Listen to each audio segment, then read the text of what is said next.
optimize IT operations, sales, marketing, supply chain management, intelligent process optimization, and cyber security, and with greater detail on various aspects of it, and discussion to follow these tools.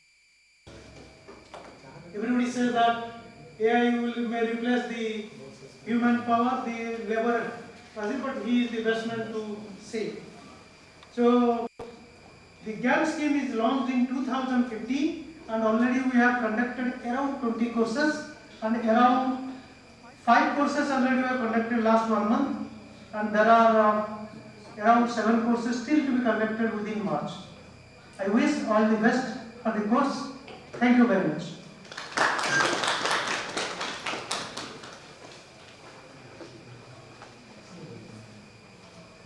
Thank you, sir, for giving the introduction to the students that what is GIAN and all. So now I'll request Professor Bhaskar to say a few words to the audience, please.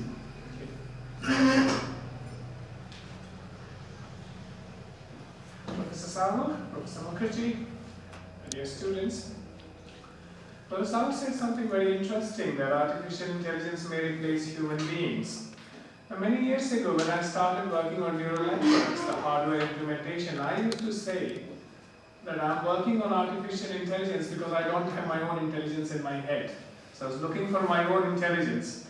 So it's also a fascinating journey for artificial intelligence. People have been predicting something like this will happen for almost 100 years now. The earliest science fiction movies which were being made in 1930s and 20s already had machines taking over. And in every generation we used to think this is the generation when computers and machines will take over. Somehow we still stand on our own 2 feet. So I think there's still going to be quite a lot of time before artificial intelligence replaces us human beings.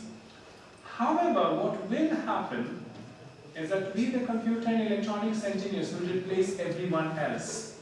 So there will be no need of doctors, pharmacists, lawyers. Everyone will be our product in artificial intelligence systems. The next 5 days we'll go through a journey on applying AI in many different business processes, and hopefully you'll enjoy the journey with me. I've been discussing with Dr. Mukherjee. We will try to do it in a as vernacular language as possible. I live abroad, I don't get a chance to speak in mother tongue outside, so we'll do it in Hindi and see how complex we can make the system. So I hope you enjoy the course and we will have fun. If you don't enjoy the course, after 2 days we'll go and watch hockey for the next 3 days, and that will be it. Thank you very much.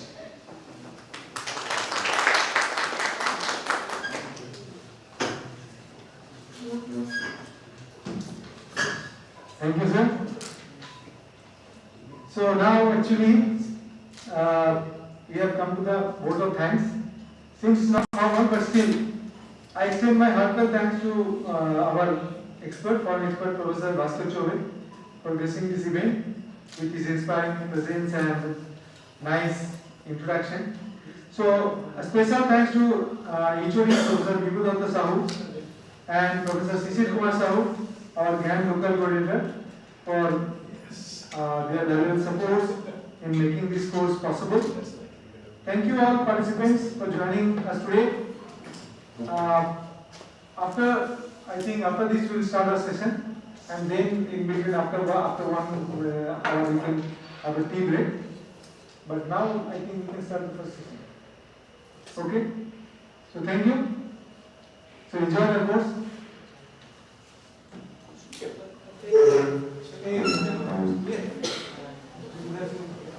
It's funny that I come from Germany. Do you know who helped build the Raukener steel plant? It's also German affiliation. So,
drawing on the whiteboard and give presentation. And that actually saved my job, because the interview panel had seen so many people doing PowerPoint presentation. And here was one guy who was doing the older fashion. I will draw it, write my equations. So I have realized that for computer scientists and electrical engineers, these things are not meant for us. They never work. There's a bad karma against us. Good, let's start. Morning to all of you. Formally again, we are going to talk about artificial intelligence and its application in business processes, not necessarily in the particular business. So rather than teaching you theories of neural networks and how to implement the same, we will see if we can get time to implement it. Most of the tasks there will be appreciating where are the business particular applications. We'll go studying through case studies. Okay? Now, before we jump into going and talking and continuing this conversation in English, just wanted to check if anyone has any difficulty if I go on in Hindi. And if you do raise your hand. So this will be a two-way communication. I'm not going to talk to you for 20 hours. If I talk to anyone for 20 hours, my brain will burst. And most probably your brain will burst as well. So it's a two-way conversation, right? And I also have very infinite patience. If I don't get an answer to my question, I will wait till you give an answer.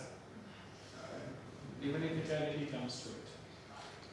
So if we are going to go in Hindi, we first need to figure out what do we call artificial intelligence in Hindi. So this morning I did Google search and Google Baba came up with Kriptim Hoshiari. It sounded so wrong. ये क्या शब्द है? कृत्रिम अगर हो सकता है technically सही हो, पर कुछ ज़्यादा awkward लग रहा है. So then I went and tried, looked at the possible words for both of these, artificial and intelligence. So artificial के हिंदी में है, उड़िया में हो सकता है अलग हो, कृत्रिम, झूठा, अप्राकृतिक, बनावटी, शिल्प निर्मित. और ये अक्सर होता है जब हम लोग टेक्नोलॉजी को वर्नाकुलर लैंग्वेज में ट्रांसलेट करने की कोशिश करते हैं. हमारे किसी भी नए शब्द को जैसे आप इन्वेंट करते हैं तो उसका दूसरी भाषा में तो अनुरूप होता नहीं है. तो आप क्या करते हैं, आप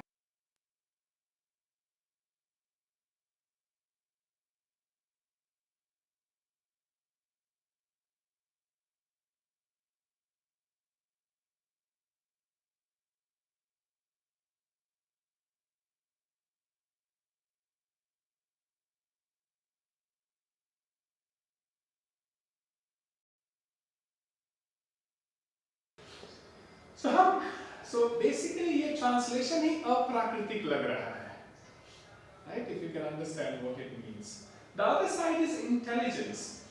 और उसके कई सारे शब्द मिले, मति, बुद्धि, समझ, ज्ञान, प्रतिभा, अक्लमंदी,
So that's the subtle difference between intelligence, animal intelligence and artificial intelligence.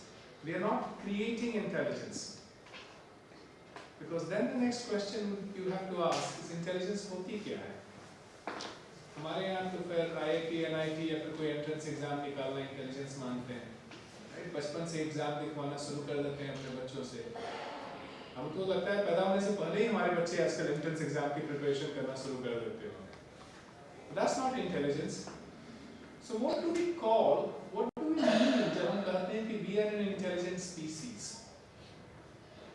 Because that will define what artificial intelligence is.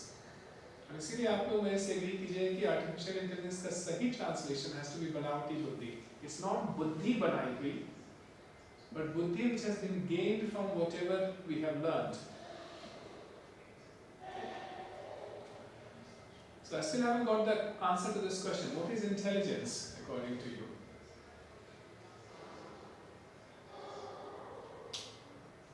आप भी उसी प्रक्रिया में हैं जिस पर मैं था। मैं अपना इंटेलिजेंस खोज रहा था, आप भी खोज रहे हैं कि शायद मिल जाए। Anyway, the thing which is important is to appreciate the subtle difference between data and intelligence. And data and information. तो हम लोग अक्सर data science करते हैं, right? Data engineering करते हैं. We have a huge amount of data, or we collect a huge amount of data and try to extract information out of it. I think the difference between artificial intelligence and human intelligence is natural intelligence does it automatically. हम data store नहीं करते, right? So you all guys are looking at me right now. What are you storing in your mind? So आपकी आँखें, your eyes are taking this big photograph, right?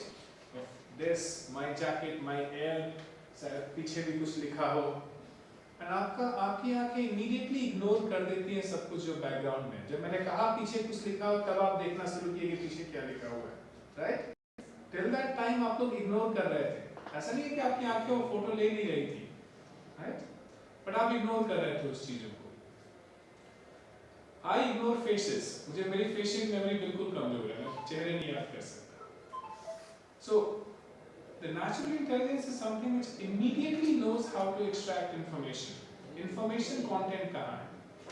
At the same time मैं लंबे भाषण दे रहा हूँ, right?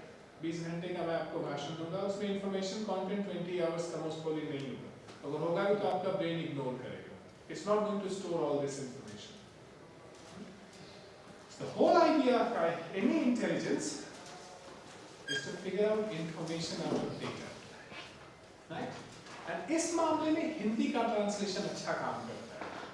So what is data in Hindi? Now our dictionary will give you many words, but this is basically बात, तथ्य, आंकड़े, numbers. And what is information? जानकारी, ज्ञान, or even चेतावनी, the risk. So information data का जो हिंदी अनुवाद है, so basically हमारे पास आंकड़े हैं, numbers हैं, उससे हमें जानकारी चाहिए. And that translation is the concept of intelligence. अभी तक आप सोच रहे होंगे हमें तो business पढ़ाने आए थे, artificial intelligence क्यों करने लगे? Because of this. If I start teaching you neural networks, the sheer number of neural networks which are there, there's no way on earth in next 5 years I can finish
use the type of data which we see to identify कि हम कर क्या सकते हैं data के साथ. So generally जो data होता है business world में some sort या तो time series data होगा. Time series data इस तरह हो सकता है कि आज शेयर स्टॉक मार्केट का शेयर का प्राइस ये है, परसों ये था, परसों ये था, 10 साल पहले ये था. तो जनरली कुछ अच्छा डेटा होता है. या फिर बैंक इंटरेस्ट रेट्स कैसे चेंज किए ओवर द पास्ट आपको इंटरेस्ट डेटा है. या फिर क्रॉस सेक्शनल डेटा होता है which has a fall of a large number of things at the same time. And this could be a cross sectional data of say technology stocks कैसे behave कर रहा है as Bombay Stock Exchange. So you're looking at the share prices of all the technology stocks there. या फिर Indian बहुत सारे banks हैं, private sector banks, public sector banks हैं, फिर corporate उनकी bond rating. So how is all of them? So the bond rating. So this is the cross sectional data. या फिर panel data होगा जो दोनों चीजें मिला के होगा. And you can see the moment you start talking about data, the boring part comes into being, right? Because it has got quite a lot of it. So data के बारे में ना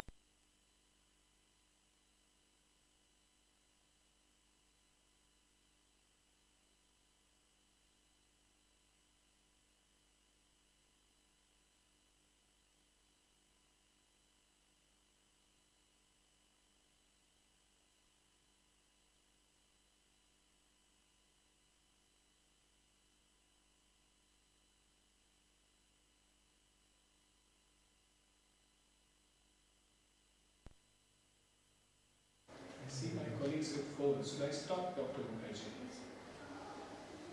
Should I stop or should I continue? Yeah, just a minute for small pause. Sound नहीं आ रहा है? मतलब ये वाला जब होता है ना, हाँ. जब मॉनिटर से देखा ना, हाँ. थोड़ा सा साउंड Sound नहीं आ रहा है? देखा किसी ये ऑफ तो नहीं था ना माइक्रोफोन आपका? सर ऑडियो हो सकता है.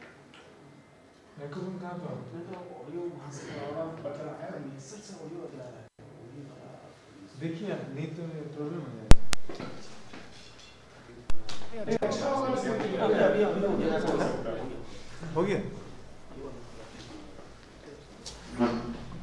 नहीं होता है लेकिन हम जब ये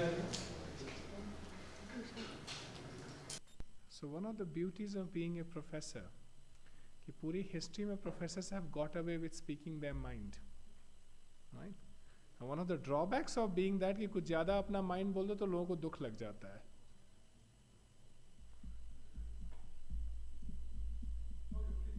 Continue? Okay, let's look at another thing which is happening in this data. So this is the end supplier payments. What do you see is happening in this data pattern? It's repeating with some sort of periodicity. Right? Now, based on these two data patterns, you can immediately think कि हम कर क्या सकते हैं data के साथ. हमारे पास past data है. या तो हम ये बता सकते हैं कि past में हुआ क्या है, या फिर हम try to predict the future. Future में क्या होगा. कुछ और examples हम ले सकते हैं. So here is a currency conversion rate data between US dollar and Indian rupees. Now what do you think might be happening here? With time, US dollar has kept on becoming stronger. So is the Indian economy going down or is American economy going up? Indian economy. Indian economy. Indian economy is going down. Classic answer from Indian students. Sir, हमारा देश तो डूब ही रहा है. कुछ नहीं हो सकता हमारे देश का. छोड़ छाड़ के विदेश जाना है. Right?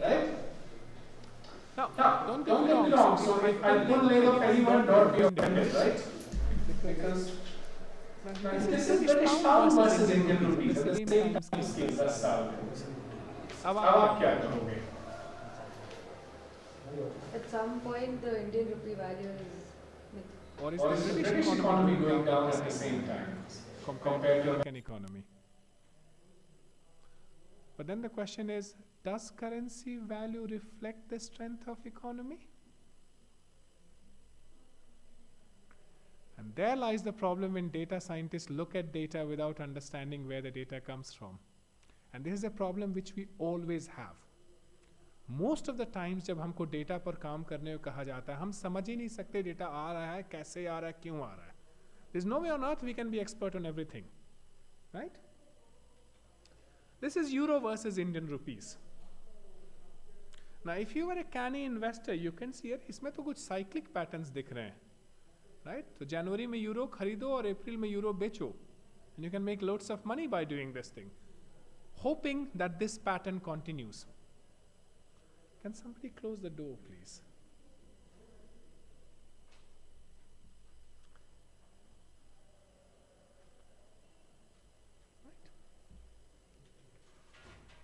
So you can assume that the same pattern continues in future, because that is the whole idea of prediction, right? We look at the past. Past में हमने ये देखा है और आपकी कुंडली बनाएंगे future में क्या होगा. So as you can see, my surname is Chaube. तो अगर मैं engineer नहीं बनता तो मेरा एक backup profession was the profession to be the kundali maker, and much nicer to predict your future without having any data.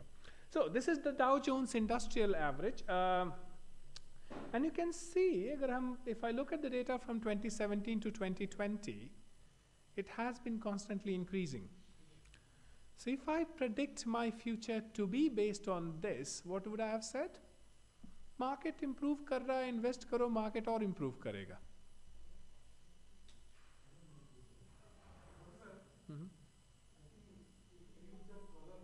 Okay.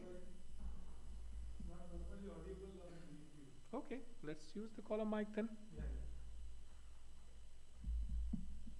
Where is it?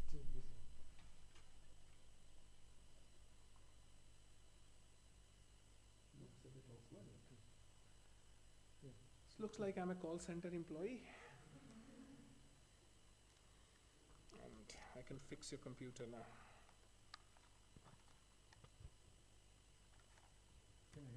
Yes, you'll have to help me. Don't use these things generally. Good. But what actually happened in 2020? एक market crash किया था, right? So this data doesn't say the truth about the market crash. And this has happened earlier as well.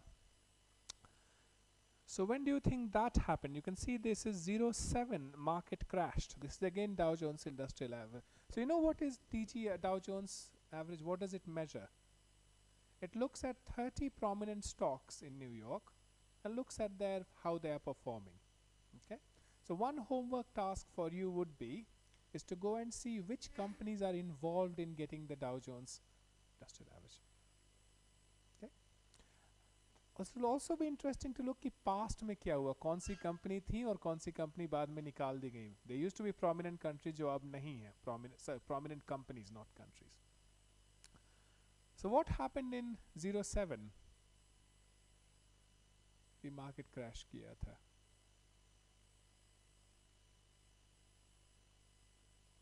Second wave of COVID?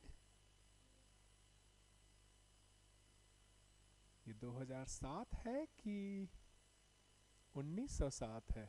ये आपने नहीं पूछा. So this is the 1907 crash. Okay? And same thing also happened in 1987. Do you know what happened in 1987?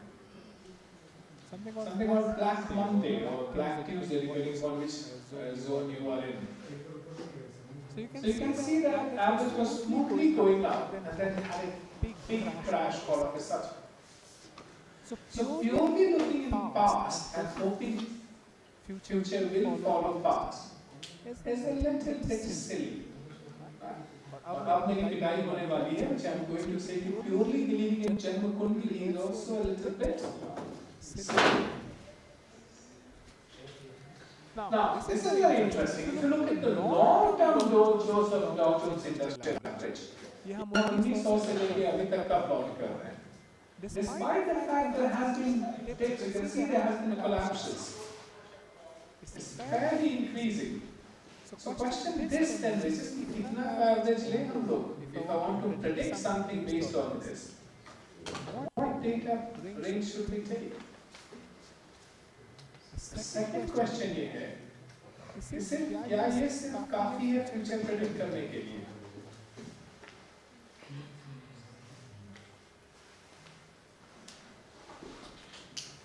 Good. Also sometimes what happens particularly to business data. Solutions हम लोग बाद में देंगे. Let's just look at the kind of data which we see. So सन 2020 में, this is the West Texas Intermediate Price. This is how you generally try to understand the fuel market, the petrol, the oil market in the world, right? So something interesting happened to the West Texas Intermediate prices in 2020. It went negative. Essentially, market was saying कि भैया petrol खरीद लो और हम पैसे भी देंगे हमसे. So what happened at that time? Why did we come up with this?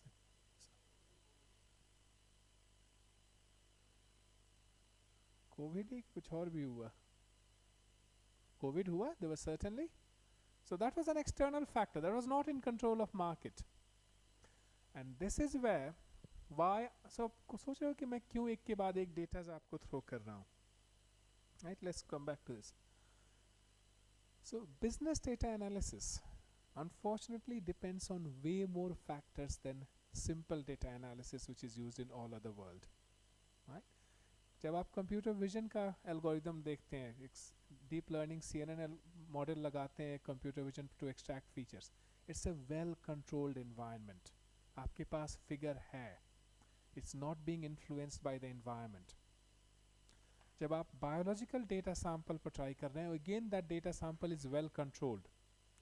To an extent मैं कह रहा हूँ biological data which is already very diverse. Nature there is a massive diversity. Right? The economic and business data has got so many inputs from so many actors. Pure simple neural network, pure simple artificial intelligence लगाना, maybe artificial intelligence word, pure simple data analysis, time series data analysis की, past में data ऐसे evolve किया था, आगे भी ऐसे evolve करेगा, may not be the most optimal use. Actually, this is where artificial intelligence might be better. Because it assumes, of course, मैं कहूँगा better, because field का मैं आदमी हूँ, right? Because it is kind of assuming कि भैया कोई relationship नहीं है input output के बीच में, कोई well defined relationship नहीं है. It's a black box. हमने data डाला और एक probability of data output आ रहा है. Rather than being time series analysis that mean standard deviation या फिर moving average ये था इसलिए moving average आगे भी यही होना चाहिए. We should look at another kind of data which you can have is, as I said, you could have cross-sectional data. So this is the sales pitch of different type of goods in a normal shop, and the colors denote ki what's kind of sales efficiency which was there. That doesn't tell me much about the actual value of the data, but certainly tells me things like meri pitai hogi. I should never talk about sausage and ham in India, right? ठीक है, India में visa है अभी भी. Let's look at another cross-sectional data then. This is a cross-sectional data on, say, some kind of GDP, so various type of things, GDPs, employment data, debt per GDP of different countries. Now here you're looking at a panel of things, right? You're comparing different countries. So अभी तक हमने दो तरह के different datas देखे financial world में, या तो टाइम सीरीज है या फिर एक पैटर्न है. अब सवाल उठ रहा है कि हम करें क्या इस डेटा के साथ, right? So what do you guys generally do with data?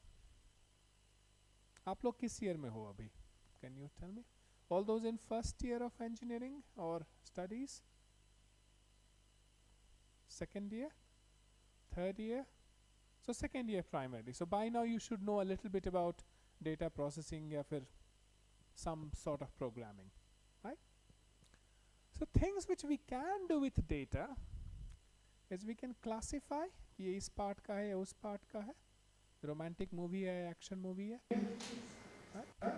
or somewhere in between है. Or we can do a regression analysis to forecast. एक हम forecast करें, दूसरा हम classify कर सकते हैं. ये डेटा हमें ये जाना है डेटा के बारे में, अगला डेटा ये है ताकि classify इस part का होगा या उस part. or or within within cluster, we have a set of data. Can we Can we put it in different headings? Can we put it in different groupings? So So generally generally ये ये तीन तीन चीजें चीजें हम हम लोग लोग करते करते हैं हैं artificial artificial intelligence. intelligence. Now we have to see how does it help the field of business processes. Also Also the question is कि generally generally we'll we'll be be restricting restricting ourselves ourselves to to learning learning type type algorithms. algorithms. Again, Again, पूरा पूरा computer computer science science काफी काफी complex complex होगा. होगा. There is some glitch in Audio. audio, yes. Okay. अच्छा.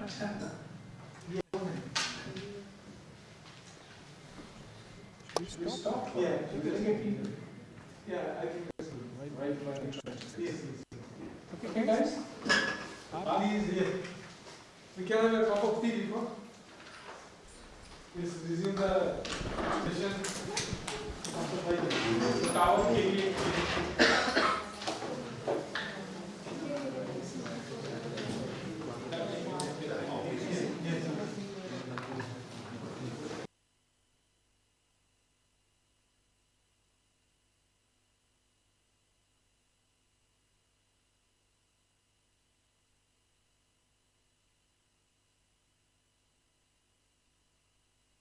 Hello, hello, hello, hello, hello, hello, hello,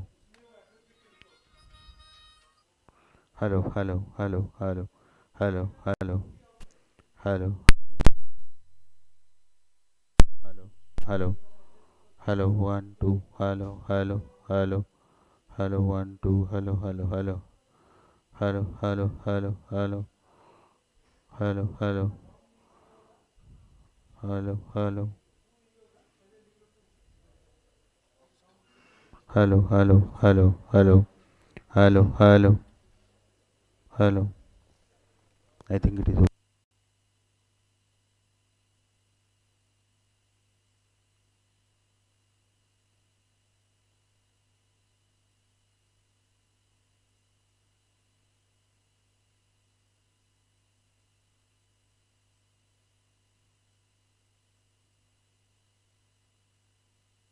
Hello, hello.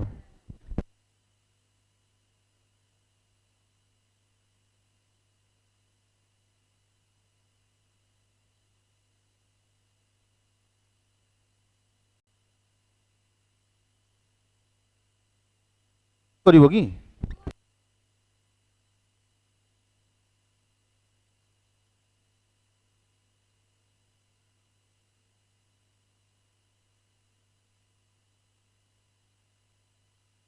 Hello hello hello ठीक ଅଛି ତ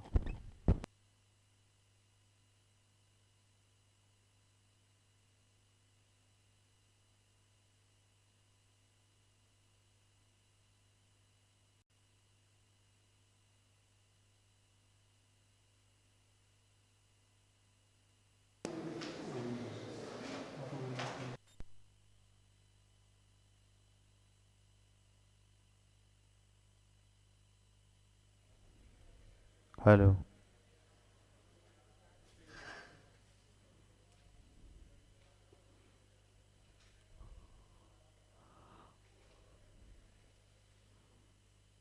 hello hello hello hello 1 2 3 1 2 3 hello 1 2 3 hello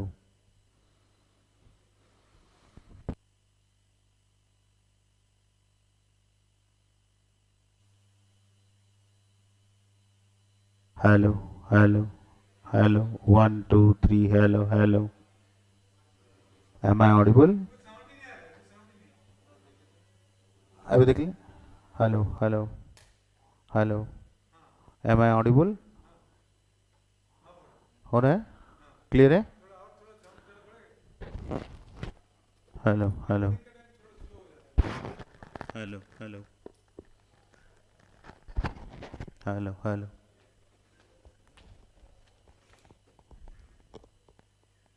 hello hello hello hello hello hello output थोड़ा बढ़ाइए, output बढ़ाइए. हाँ, हो रहा है output. Hello hello hello hello hello hello hello hello hello, hello, hello, hello, hello, ठीक है ना? hello, hello, अभी ठीक है ना? hello, hello, ठीक है, अभी ठीक है. hello, hello, hello, hello, hello, hello, hello.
Can you just put the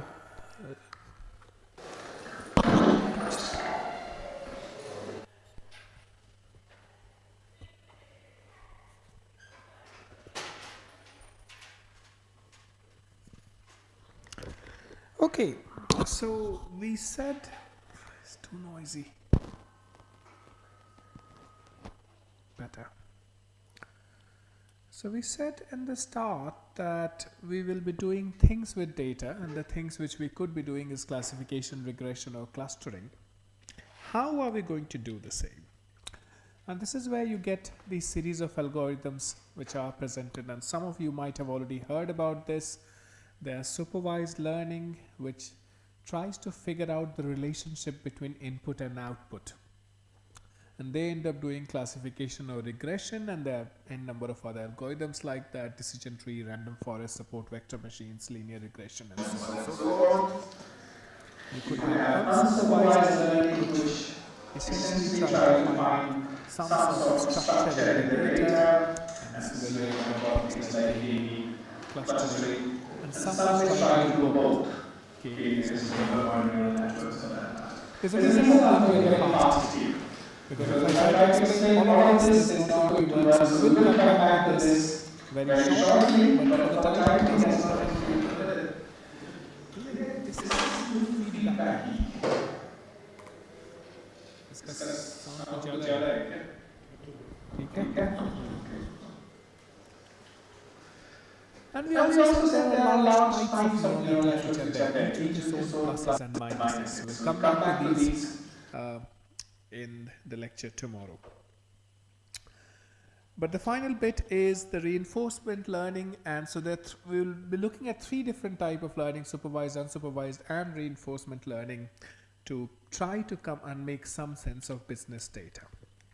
But before I jump to this data, I would also like to raise this very nice thing which we as computer scientists often forget, and our social scientist colleagues often do take it up. So there has been, here's a very good example of how misrepresentation of data can take place. There has been a rumor going on after Andrew Wakefield's study on relationship between autism and MMR, to an extent that many young parents in Europe and particularly in US are refusing to give vaccination to their children, thinking that once you get vaccinated you will get autism. Now, of course, there is a data which is somehow presented in social media. Look, more people are being vaccinated and more people are getting autistic. And it's a classic example of how data misrepresentation can take place. Here are some examples again from social media as to how the same thing can be represented in a different fashion. And here were these examples. This is looking at the debt of Greece and the Facebook number of users. And if you look, these two statistics looks very similar. As the Facebook number of users increased, the Greek debt crisis increased. So are these two related? Why not? Or for that matter, this one is one of my favorite one. So the house price index in US seems to follow a pattern when young children were named Emma. जितने लोग अपने बच्चियों के नाम एमा रखते थे, house prices भी वैसे मूव कर रहा है. They can't be related, right? But graph तो यही कर रहा है. तो अगर हम प्योर डेटा एनालिसिस से जाएं तो ये दोनों रिलेटेड होने चाहिए, right? Now here are some other ones.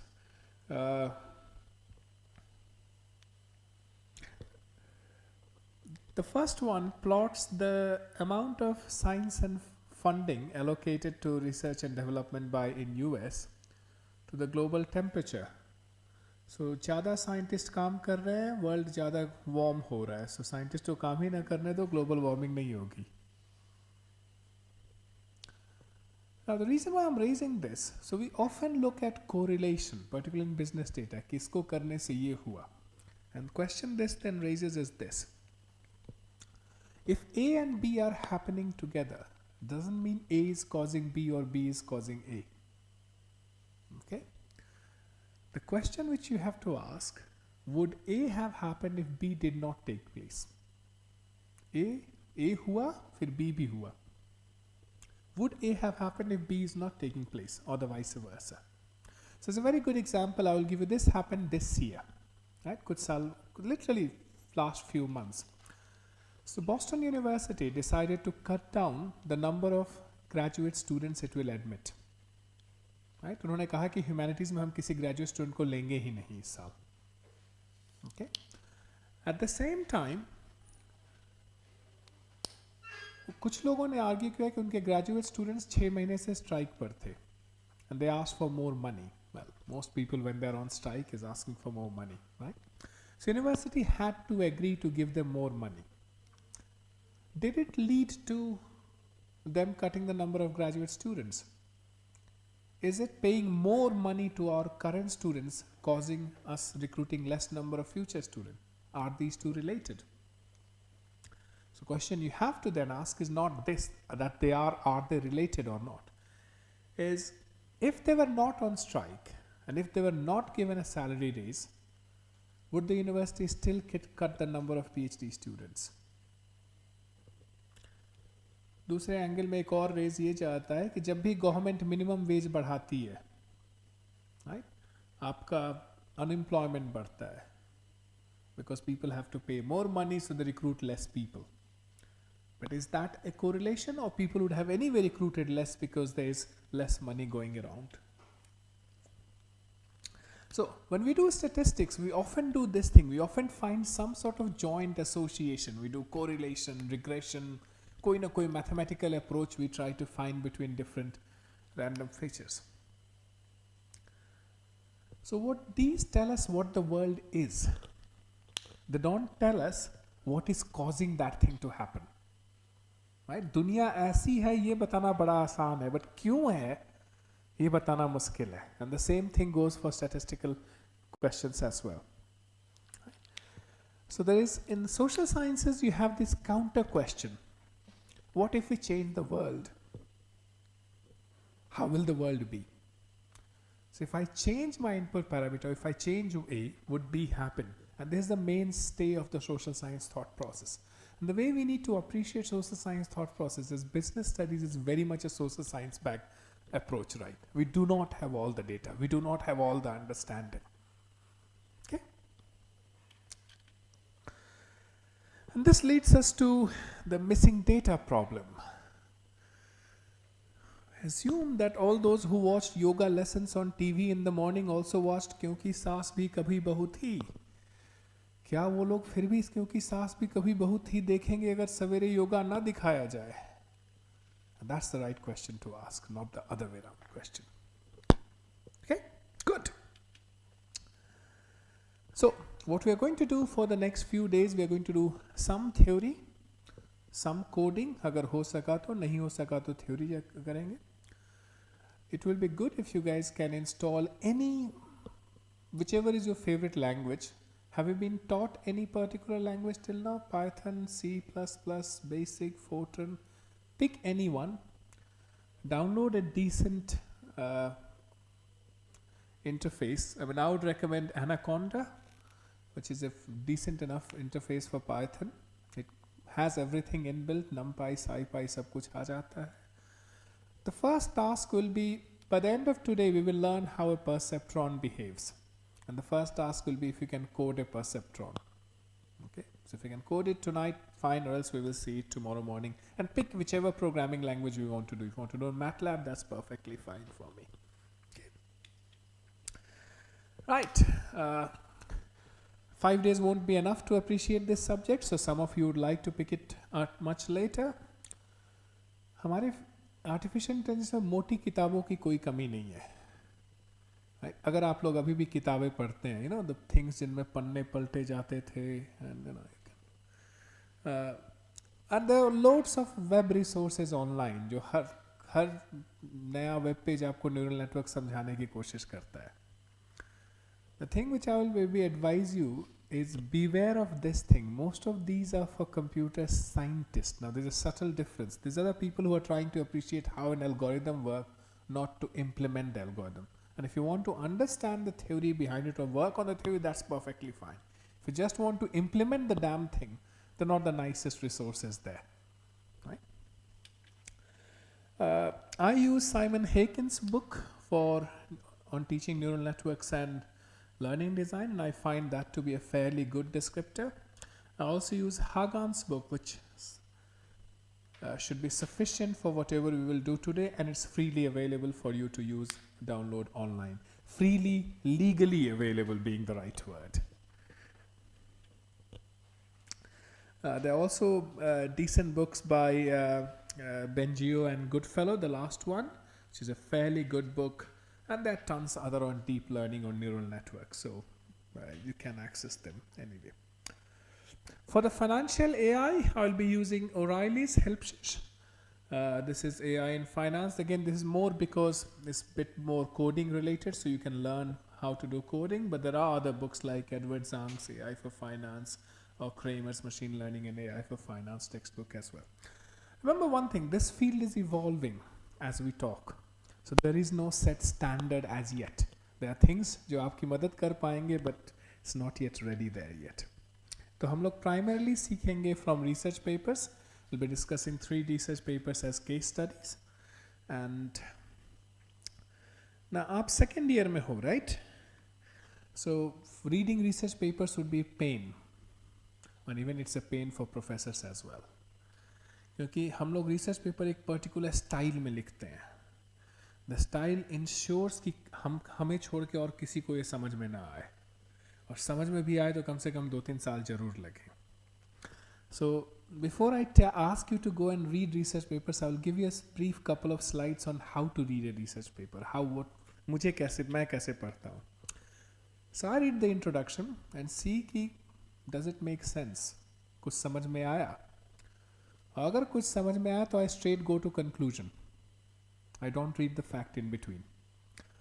अगर introduction और conclusion दोनों समझ में आए, then you go back and read the first part. The other thing, for most engineers, we don't like too many equations. We think we know maths, but हमें आती नहीं है. Let's be honest. हमें सिर्फ engineering entrance exam निकालने पर maths आती है, right? So one advice which I also in the first reading ignore all the equations, trying to appreciate the formulaic description, and then go back and look at the equations at a second reading. The other trick which many of my scientist colleagues do is they try to make an equation look fairly complex, then more complex than it is. आपको पता है bottom equation क्या कह रही है? It looks a very nice equation, right? अच्छा दिख रहा है, बहुत सारे terms हैं. Anybody can tell me what it is? Taylor series, एक आंसर दिया आपने. Good, Taylor series तो है. बट पूरा इक्वेशन क्या कर रहा है? टेलर सीरीज तो ये वाला पार्ट है ना, x minus x cube by, किसका टेलर सीरीज है वो? साइन एक्स का, right? So my first term of that equation is sine square x. Sine square x plus cos square x is the second term log e to the power e 1 divided by k factorial.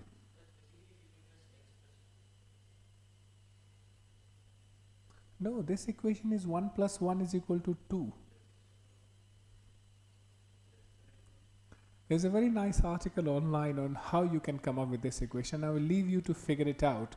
But this is a very common thing which you do, because 1 plus 1 is equal to 2 तो बड़ा सुंदर नहीं दिखता ना. We often come up with equations which are long and confusing. Right?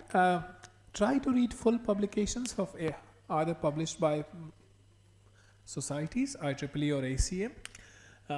Proceedings of IEEE conferences, not necessarily. They're generally only 4 pages long, so be a bit wary of them. Good. So this is how you are going to read, and this is how we are going to appreciate this later, and I will grab a bit more water. So now I said my original speech was going to talk about history of computation as to history of neural network in business world, and as you can see I have already changed my research my delivery topic, and that will happen for next 5 days as well. So this is what my theory on history of computation is. Humans started thinking many years ago, right? And then humans thought maybe somebody else can do our job, right? Particularly things like calculation and computation. बड़ा मुश्किल होता था ना, 635 multiplied by 3781. I can give it to my son to do, but मैं खुद नहीं कर पाऊंगा.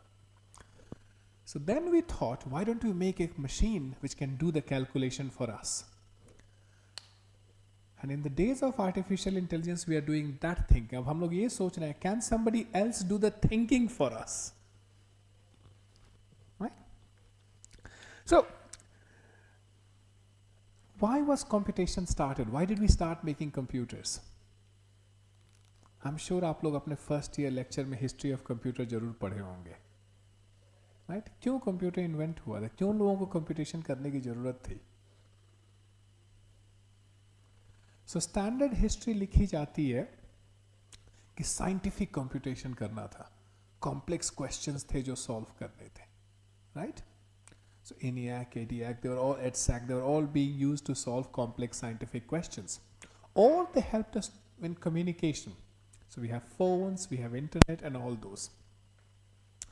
I'm going to tell you that this is entirely wrong. The entire birth of calculating machines was for business. And I will prove you. That's the first computer we talk about. कौन use करता था abacus? Who were the people who were interested in counting in the beginning? Businessmen. इतना पैसा आया, इतना पैसा गया. Right? सामान, इतने का सामान आया, इससे इतना सामान बना सकते हैं, इसलिए इतना प्रॉफिट कर दो. पहला कंप्यूटेशन मार्केट को जरूरत थी. So entire early days, I mean this is Pascal's calculator, the triangle based calculating machine. So his father was a supervisor of taxes. It's not Pascal's triangle, my apologies, it's just Pascal's calculating machine. And he figured out his father spends all his time on adding and subtracting numbers, और कभी कभार multiplication करने के लिए. So he went back and made his machine to help, which can add two numbers and multiply and divide numbers. It was very much used by the tax people. In medieval Europe, we used to have these counting houses. Essentially, her business का अपना एक counting house होता था जो सिर्फ पैसे गिन रहे हैं या सामान गिन रहे हैं. और जब आप गिन रहे हो तो you need a way to record that number. Right? आप multiply, divide कर रहे हो. At the same time, in the turn of 18th and 19th century, एक बड़ी अच्छी चीज़ का invention हुआ logarithm का, and multiplication became easy. So a lot of logarithm-based mechanical machines, things like logarithmicons, came in market. Now I had this pleasure of reading the first manual of logarithmicon, and the entire market they were looking on was the business world. It also happened in our own computing industry. Who buys mainframes? Who needed big computers in the beginning? Okay, yes, the meteorological weather forecasters को बड़े computers की जरूरत थी, scientists को बड़े computer, पर खरीद कौन रहा था, कौन पैसे दे रहा था? And this is something which I picked from Wikipedia. So this is Bull Gamma 60, it's one of the earlier mainframe machine. And I looked at who are the people who bought it.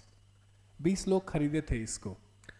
So AGV, पहला is an insurance firm, EDF is an energy firm, then BNP Paribas is a bank, Union is a bank, SNCF is the train company, RTT is the telegraph company, Urbenzine is a bank, GMF is a bank, Credito Italiano is a bank. So the people who were putting money into large machines were all in financial houses. तो भले हम computer का इतिहास कहते हैं कि scientific calculation के लिए हुआ, हमारा बर्थ बिजनेस कैलकुलेशन के लिए हुआ है. ओके, सो द होल, अब थोड़ी टॉपिक फिर बदलेंगे because we are just going through the history. So the whole idea in business prediction is to do some form of predictions. Now in scientific computing we are doing quantitative prediction. ये number आए हमारे पास, हमें एक number और देना है कि अब फ्यूचर में क्या होने वाला है. In business world we are also doing qualitative predictions. कि कैसा market behave करेगा, how will the world move on. So we'll go a bit humorous for a little bit and ask the question, should we bother about predicting?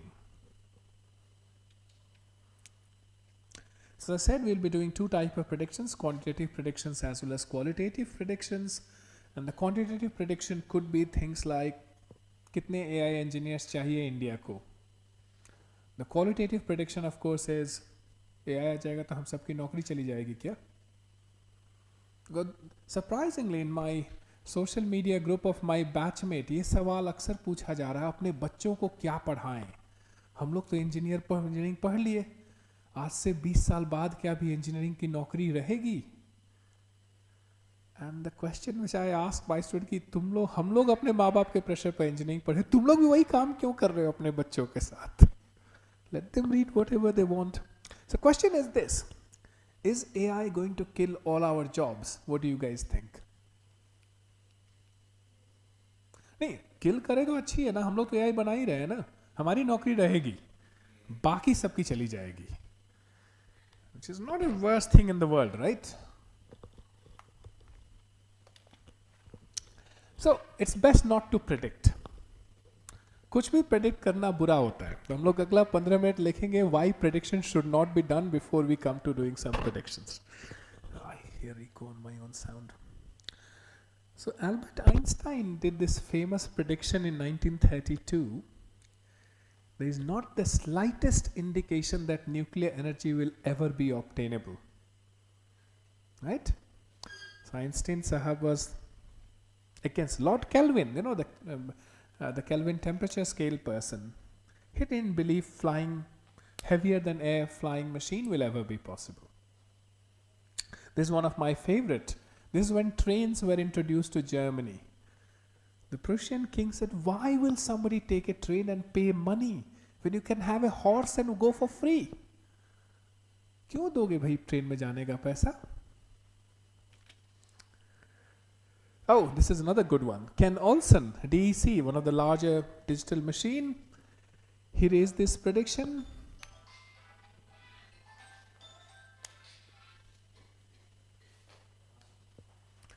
Is why would anyone want a computer in their home? इसकी कोई ज़रूरत नहीं होगी.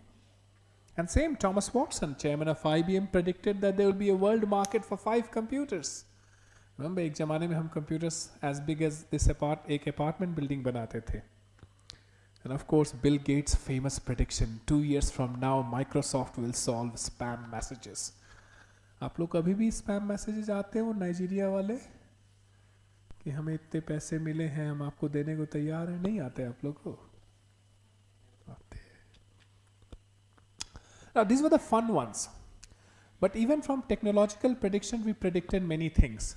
We have predicted stem cell, flexible electronics, bioethanol, और मैंने neural network का नाम वहाँ रखा है. Fullerene, carbon nano tube, graphene. अगर आप थोड़े यंग हो तो there was this big pudge about graphene that's going to do anything. Gene therapy. 1980s में high temperature superconductivity predict की गई थी. So even we as scientists get wrong.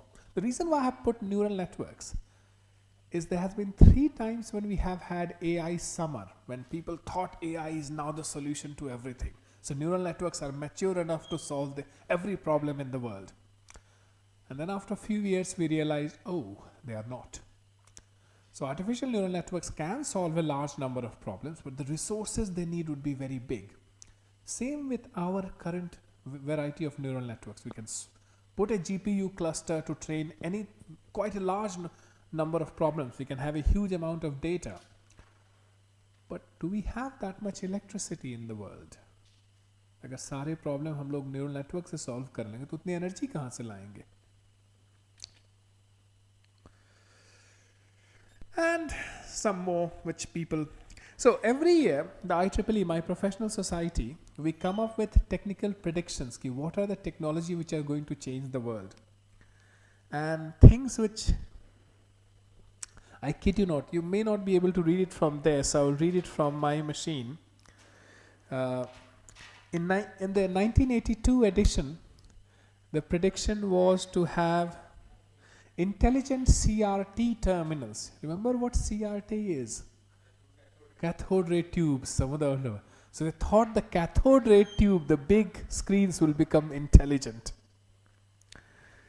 In 1990, they thought there will be practical voice-oriented typewriters. So we're still thinking typewriters will exist. And in 1987, we predicted there will be computer-controlled artificial organs. None of this ever worked. So now I'm going to tell you something which is again from social sciences. Have you heard of a very famous science fiction writer, Arthur C. Clarke? You haven't read Arthur C. Clarke? Read Arthur C. Clarke. If any two science fiction authors you should read is Arthur C. Clarke and Isaac Asimov. So Clarke predicted a lot of things which has happened in our world. Things like satellites was in his science fiction stories. So 2001 Space Odyssey and others are his. So there's a Clarke's law about predictions which goes something like this. When a distinguished but elderly scientist states that something is possible, he's almost always right. But if he states something is impossible, he's very probably wrong. So if I tell you something, well, A, I'm not distinguished, B, I'm not elderly enough, not enough white hairs, but still.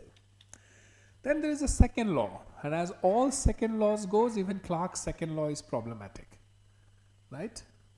जब भी तीन law किसी scientist के नाम होते हैं, दूसरा वाला हमेशा problem cause करता है. When we were in school, the Newton's second law caused problem. Thermodynamics का second law कभी मेरी आज तक समझ में नहीं आया, पता नहीं आपकी समझ में आया हो या नहीं आया. The second law is discovering the limits of possibility is to venture a little bit past beyond impossibility. But the third law is interesting. Any sufficient advanced technology is indistinguishable from magic or even from God.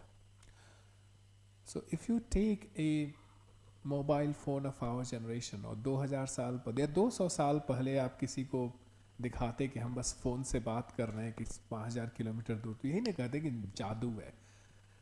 Science से हमारे historic text book, religious text book में तो यही है कि लोग ध्यान लगा रहे थे और they could talk to sages elsewhere.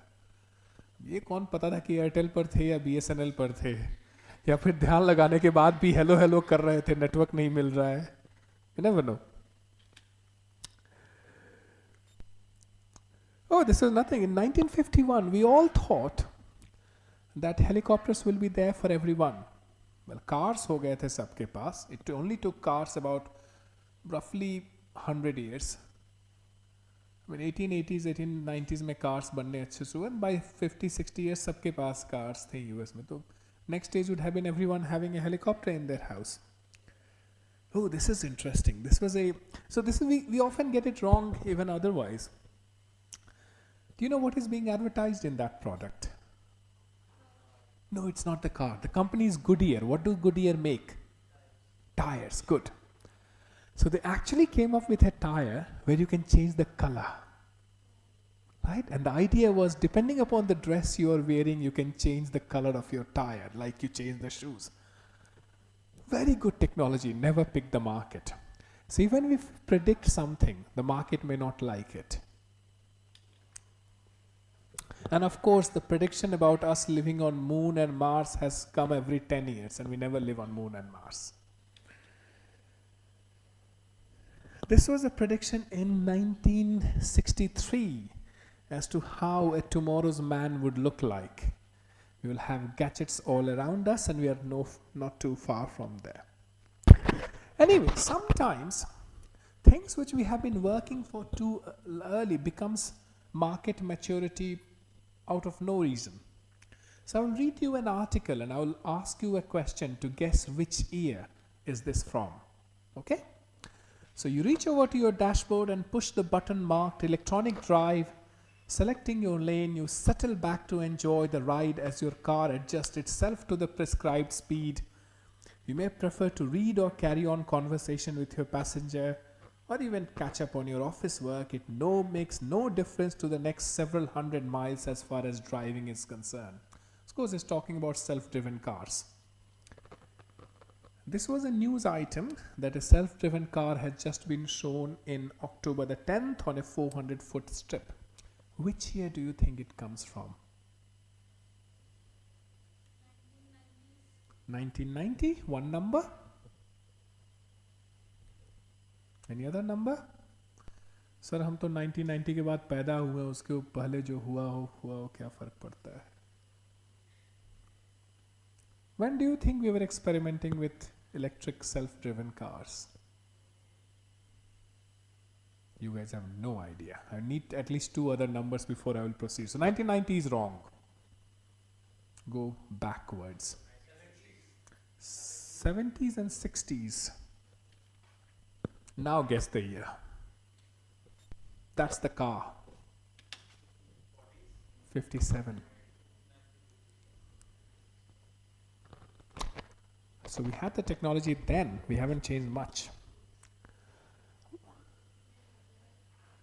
What about 3D vision? Have you been to one of those movies where you put a special goggles and you can see 3D stuff? When do you think they came in market?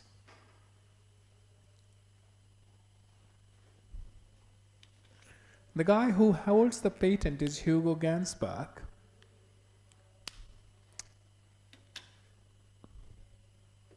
That's his 2D camera. These are 2 tiny TV cameras with both of them having a receiver.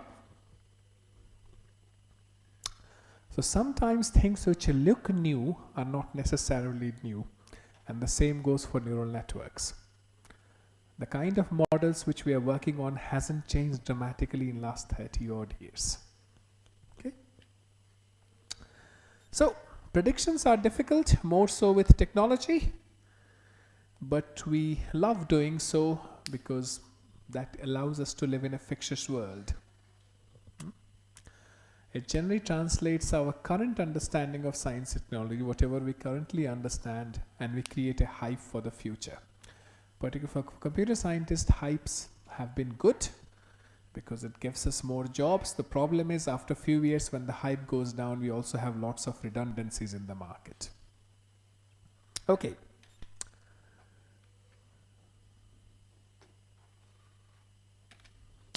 Let's stop right now. Break for lunch. What's the time now? Do you want to break for lunch or you want me to continue? Your choice. 12:20. Okay.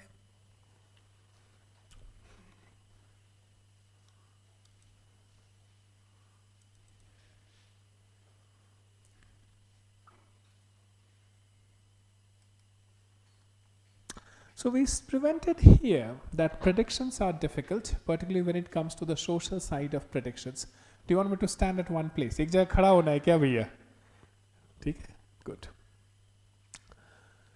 But it helps us understand the technology. And now I'm going to take a bit different lecture than what we have. So we started talking artificial intelligence. I went on society, and I will delve a little bit more on society, because I think it's important for AI people to understand the impact of their work on society. Otherwise, we will create a monster which is going to haunt us. Something like nuclear bombs. We created a monster without appreciating its all ins and out. Right? और हम scientists and engineers, हम लोग बड़े अच्छे हैं sir, हमने decide कहाँ किया बॉम्ब गिराने का, हम तो सिर्फ बॉम्ब बना रहे थे. Right? So we will, or for that matter, let me ask you this question. This I'm taking from another colleague of mine. It's not my phrase. So if I come up with a technology which everybody in the world will use, okay? Everybody will use it. सबको use करेंगे दुनिया में.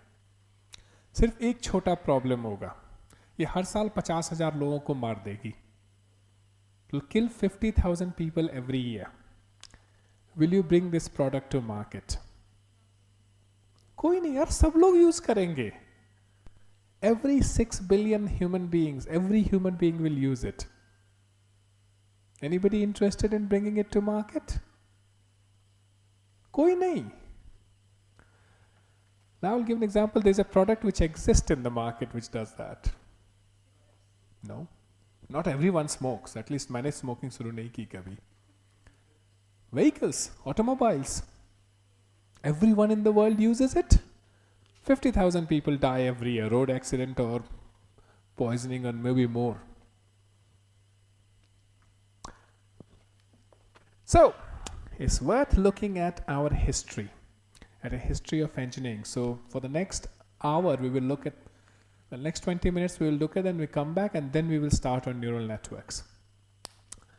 Generally, when we teach artificial, we don't do the ethical part, and I think we should do ethics right in the beginning rather than at the end. End में तो bore हो जाते हैं हम लोग. पहले ही दिन तो दिमाग काम करता है. तो let's hear about this now. So I'm going to do my professional job of my surname. Choubey हूँ तो थोड़ा बहुत कुंडली पढ़ना चाहिए ना. I'm going to read the kundali of everything. What's going to happen to our engineering? What's going to happen to the way we study? What's going to happen to our society? And how will our life change? Okay. To do that, what do? We look in past. So I'm going to do a refresher course of world history to you guys. आप business पढ़ने आए थे, business कल पढ़ा जाएगा, आज world history पढ़ते हैं. Right? History school में किए थे, बहुत boring थी, किसी को अच्छी लगी? किसी को second battle of पानीपत याद है? नहीं. And that's the reason why it was boring for us. We were not reading history of humanity. हम history of kings and queens पढ़ रहे थे. Agreed? And to be very frank, किसी दूसरे परिवार की history कभी interesting नहीं होती.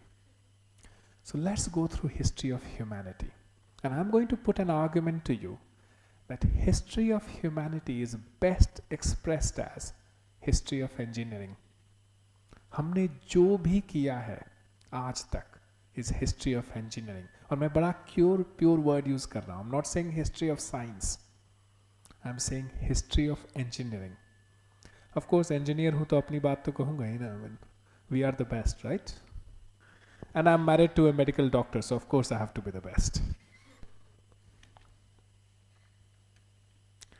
So, let's start by asking this question. What's an engineer? आप लोग सब engineering पढ़ रहे हैं यहाँ पर या science degree कर रहे होंगे? What is an engineer? तो आम जनता से पूछिए सवाल what is an engineer, तो कुछ ऐसा जवाब मिलता है यूरोप में कि हार्ड हैट पहन के फैक्ट्री बना रहे हैं या स्टील प्लांट करना है, राइट? इंडियन आम जनता से पूछिए तो कुछ ऐसा जवाब मिलता है कि बस कंप्यूटर टर्मिनल के आगे बैठे हैं, आपको प्रोग्रामिंग करना है. एग्रीड? इंडियन माँ बाप से पूछिए तो कुछ ऐसा जवाब मिलता है कि बस दहेज मिलेगा. ओके? और वाइस वर्सा. सॉरी, मैं अरुणाचल से आता हूँ जहाँ लड़कियों को भी दहेज मिलती है. So I am equi omnipotent discriminator. This is what I think history of engineering is. It's not about humanity. It's about making structures, making components. And so our history does not start, actually sorry, I should rephrase it. जब आप history of engineering की किताबें पढ़ते हैं तो वो इनसे start होती हैं. Building बनाया, road बनाया हमने. I think that's not where history of engineering की history वहाँ से शुरू नहीं होती. Engineering की history यहाँ से शुरू होती है. Fire, wheel, वो भी किसी हमारे ही पूर्वज ने बनाया था, right?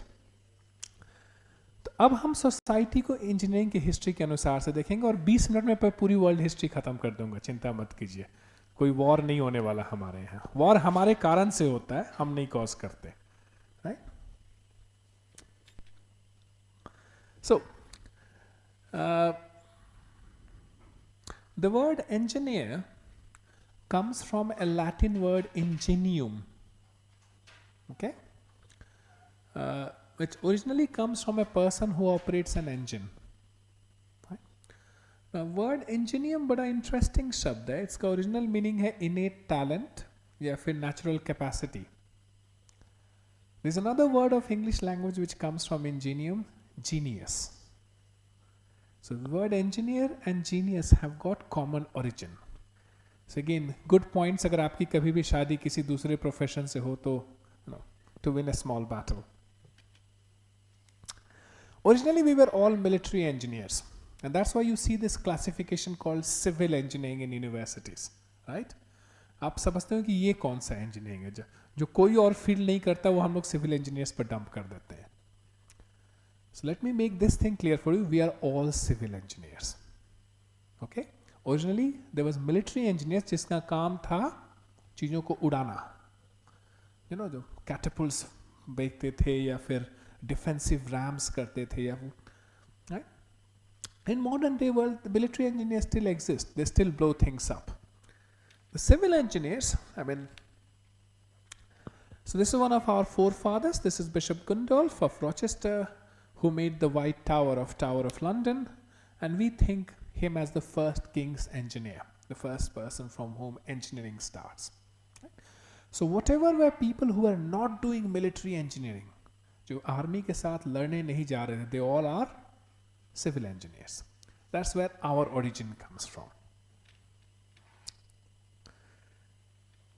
I mean, we can go into the history of various engineering institutions. Around 1800s, 1700 to 1800 के बीच में, the formal education of civil engineering starts in different countries, and we end up with institutions to teach people to become engineers.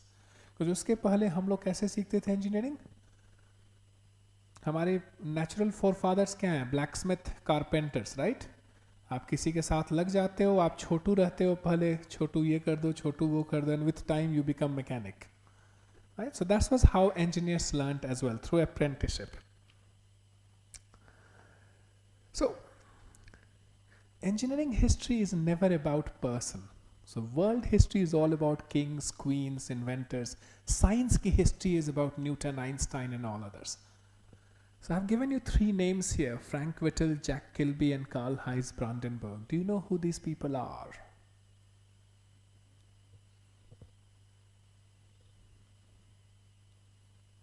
इन तीनों का नाम सुना है? हाइंज का तो सुना होगा, वो केचप भी बनता है ना, पर वो केचप वाले हाइंज नहीं है. So I'm kinda hoping कि आप लोग सब लोग इनके बनाए चीजें यूज किए होंगे. एटलीस्ट ब्रांडनबर्ग का तो जरूर यूज किया है. Actually I am dead sure आप लोग अभी यूज कर रहे हैं उसका. So Frank Whittle came up with jet engine, Jack Kilby got the Nobel Prize for computer chip, and Brandenburg wrote the code for MP3 codec जिसके through मेरी voice record हो रही है. ना मैं आपसे सवाल पूछूं कि न्यूटन और आइंस्टाइन का नाम सुना है तो आप लोगों ने जरूर सुना होगा. How come you have never heard of the engineer's name? Or how come the society doesn't know of us?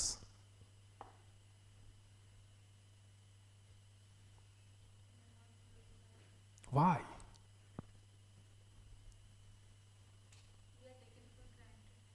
Well, one theory is that we are the bricks which go in the foundation of a building, right? कोई हमें नहीं देखता. But there's a better theory. We make money.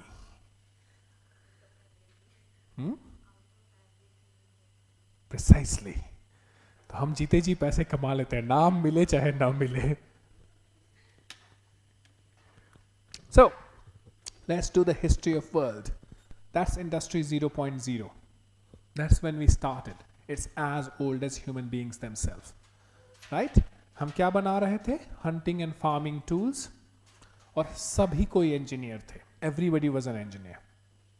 आपको घर में hunting करना है, spear बनाना है, एवरीबडी इज एन इंजीनियर. थोड़े बहुत ट्रेड्समैन हैं, these are the carpenter and blacksmith, and the main force जो आप यूज कर रहे हैं इज योर हैंड. एग्रीड? और सोसाइटी हैपनिंग, हम लोग जस्ट केव से निकले हैं and we have started forming small village settlements. Gender wise we are fairly equal. We have to use our hands. तो आप मेल हो चाहे फीमेल हो, आपके पास बराबर हाथ है. तो gender wise we are fairly equal at this time. And the only currency which you have is how much strength you have. And very soon we move into this concept of inheritance. हमारे बाप के पास कुछ था, हमें भी वो मिलेगा, या हमारी माँ के पास था, हमें भी कुछ मिलेगा. But society still Fairlie equal है. ओके, सोशियोलॉजी का पहला 3000 साल खत्म. What do we do for education? We learn in family, right? बहुत कम लिखने की जरूरत है. There are very few people who can scribe. Royal family, priest, और किसी को पढ़ने की क्या जरूरत है. तो एजुकेशन भी बहुत ज़्यादा नहीं है. The only way you learn is to learn from a master. So there's a very good example of Robert of Melun. People who studied with him were called melodinessents. So the only way you can learn is, आपको सीखना है तो जाइए one में जाइए, गुरु जी के साथ रहिए 7-8 साल और फिर वापस आइए. Right? अभी भी वही करते हैं हम लोग. What's happening to computation and electronics? We come up with number system, right? We have got rudimentary counting devices. That's our origin of computing कर रहे हैं हम लोग. Computing का second part क्या होता है? Communication. Our communication is fairly local. It's one-to-one and fairly local communication. The third part which we are interested is security and privacy. Right? Her algorithm में हम लोग security and privacy की बातें करते हैं. And that's almost guaranteed at this point of time. आपका communication 2 ही आदमी से हो रहा है. कहाँ से आपका? And when I use the word आदमी, it includes its gender neutral form में. So we have done the first aspect of computing industry. And now you can see why I am telling you this story. Right? These are the things which are interesting to us. Computing, communication, security and privacy. And let's look at how this evolved over a period of time. Industry 1.0. पहले 1700 plus whatever before Christ era है, they are all covered in this landscape. इस बीच में हम लड़ते रहे हैं, borders form करते रहे हैं. They've created borders, destroyed borders and done all of those things. Right? This is the first change we see in society. Industrial revolution होता है, we start using water and steam as the force. Earlier our force was our hand and now we are using natural forces to help us. We do division of labor, हमारे यहाँ mechanization शुरू होती है. Right? As a result, the farmer moves to work into factories. और हम factory towns establish करते हैं. हम अभी एक factory town में बैठे हैं, right? You know what does the word Raurkela mean?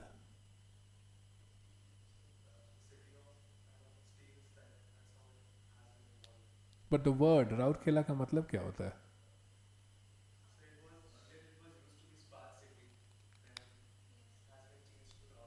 But isn't that the name of the old village here? She's close. She's very close. I think it means your fortress. Kila is Kila. Raur is a Nagpuri word. Means, yeah. So Raur is a Nagpuri word, also is present in Bhojpuri, which means respectful you. Aapka format hai. Okay? So we start creating these industrial towns. Now farmers and hunters move to work in these mill cities. And who are these people working in these mill cities? Men. As a result, the woman becomes the housewife and she loses her economic strength. So अभी तक वो बराबर की हिस्सेदार थी almost. All of a sudden उसके पास financial power नहीं है. Craftsmen lose their job. Now this is the first time we are talking about job losses, right? फैक्ट्रियाँ एक के बाद एक हथौड़े बना रही हैं, तो why will you need a village craftsman? Now we are getting something, a new class. Earlier हमारे पास 2 classes थी. There was a rich class, the royal class, and everybody else was a farmer. Now we are creating a new class called middle class, जो factories में काम कर रहा है और अगर बहुत अच्छा किया तो थोड़ा ऊपर भी जा सकता है. What are we doing to education? So कुछ liberal arts universities खुलती हैं and there is no division of subjects. अगर आप यूनिवर्सिटी जा रहे हो, खासकर ऑक्सफोर्ड जा रहे हो, तो आप या तो ट्रिवियम करोगे, आप लॉजिक, ग्रामर एंड रेटोरिक करोगे, या फिर क्वाड्रिवियम करोगे और उसके साथ you will add arithmetic. Arithmetic included everything in sciences. ठीक है? what's happening to electronics at this turn of the century, and you can see it's so correlated with one another. Accounting develop करती है. We need to count bigger numbers. अभी तक हम लोग सिर्फ finger counting से happy थे, right? Now we need bigger numbers. We need calculating machines. So लोग Pascal's machines, logarithmic और ऐसे machines आ रहे हैं. This is 1870, 1880, 1900 की बात कर रहा हूँ मैं. Communication system में क्या हो रहा है? We're getting the postal system. अब हम चिट्ठियाँ लिख सकते हैं. So we can communicate a bit longer. Security and privacy was lost because हम पहले बड़े village में रहते थे and we had our decent privacy. Now we are living in these apartment blocks. करीब रह रहे हैं. We are losing our close privacy. By legislature, it was regained. There was a big legislation in UK which basically said nobody should read gentlemen's letters. Right? आपने चिट्ठी लिखी है तो किसी को नहीं पढ़ना चाहिए. And of course it was gentleman's letter. No, we were not sexist at all. And then we lost it again. Now let's move to the next cycle of our evolution, the industry 2.0. This is now when we are getting assembly line production. So earlier we had factories, but factory mein ek person could do the whole task, right? Now we are getting this specialized person, right? We are having mass production of things that, and this all goes to Henry Ford, who got this concept of mass production. Now generalization is being lost. कोई भी काम करने वाला सब काम नहीं कर सकता. आप एक छोटा छोटा काम उठा रहे हैं, हथौड़ा मार रहे हैं तो हथौड़ा ही मारना है. कंप्यूटर साइंटिस्ट, मैकेनिकल इंजीनियर है तो मैकेनिकल इंजीनियर ही है. What is happening to our society? The cities evolve. Large scale cities evolve, right? They are industrially powerful cities. इनमें इंडस्ट्री है, वही सिटी पावरफुल हो रही है. Places like Munich evolve, Manchester evolve. Okay?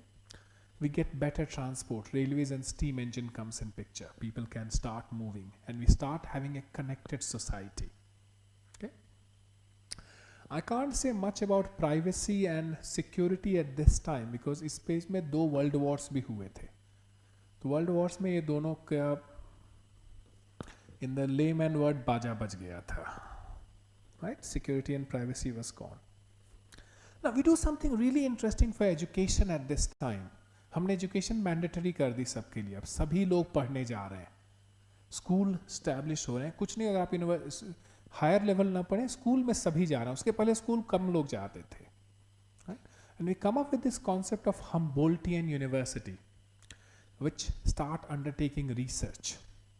So the idea is universities should primarily be doing research on top of teaching people. And newcomer electronics comes in, right? You have vacuum tubes, you have programmable machines which have now come up. Do you know in 1930s, one of the professions suggested for young educated women were either to be a typist or to be a computer programmer. Because नाम अक्सर मर्दों का लिया जाता है, but the people who are doing the punched code entry were all there were ladies who were doing this thing. Now let's move to the next cycle. This happened in the end of, now see, something also interesting has happened. Our time scale is collapsing. 18th century तक कुछ नहीं, 1 century thing, then only for half a century, and we have complete change in our society which we are doing. We get computers. Now the factory workers are losing job. A normal automobile factory was hiring 20,000 people. Now it can do it with 1,000 people because there's a lot of automation going on. Right? हमारे mechanical engineering colleagues की नौकरियाँ static नहीं है. But now we need new type of workers. Workers who are computer savvy. जिनको computer use करने आता हो. What happens to society?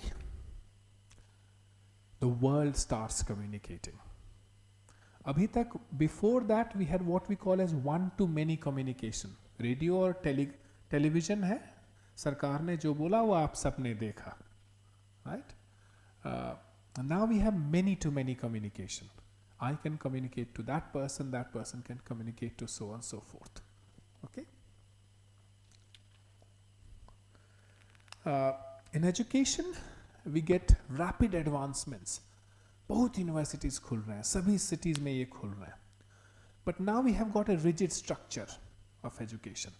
आप पहले 12 से 14 साल स्कूल में पढ़िएगा, फिर 3 से 6 साल यूनिवर्सिटी में पढ़िएगा. यूनिवर्सिटी में we will train you and the idea is कि एक बार ट्रेनिंग हो गई तो ज़िंदगी भर उसी ट्रेनिंग से आपका रोज दाना पानी चल जाएगा.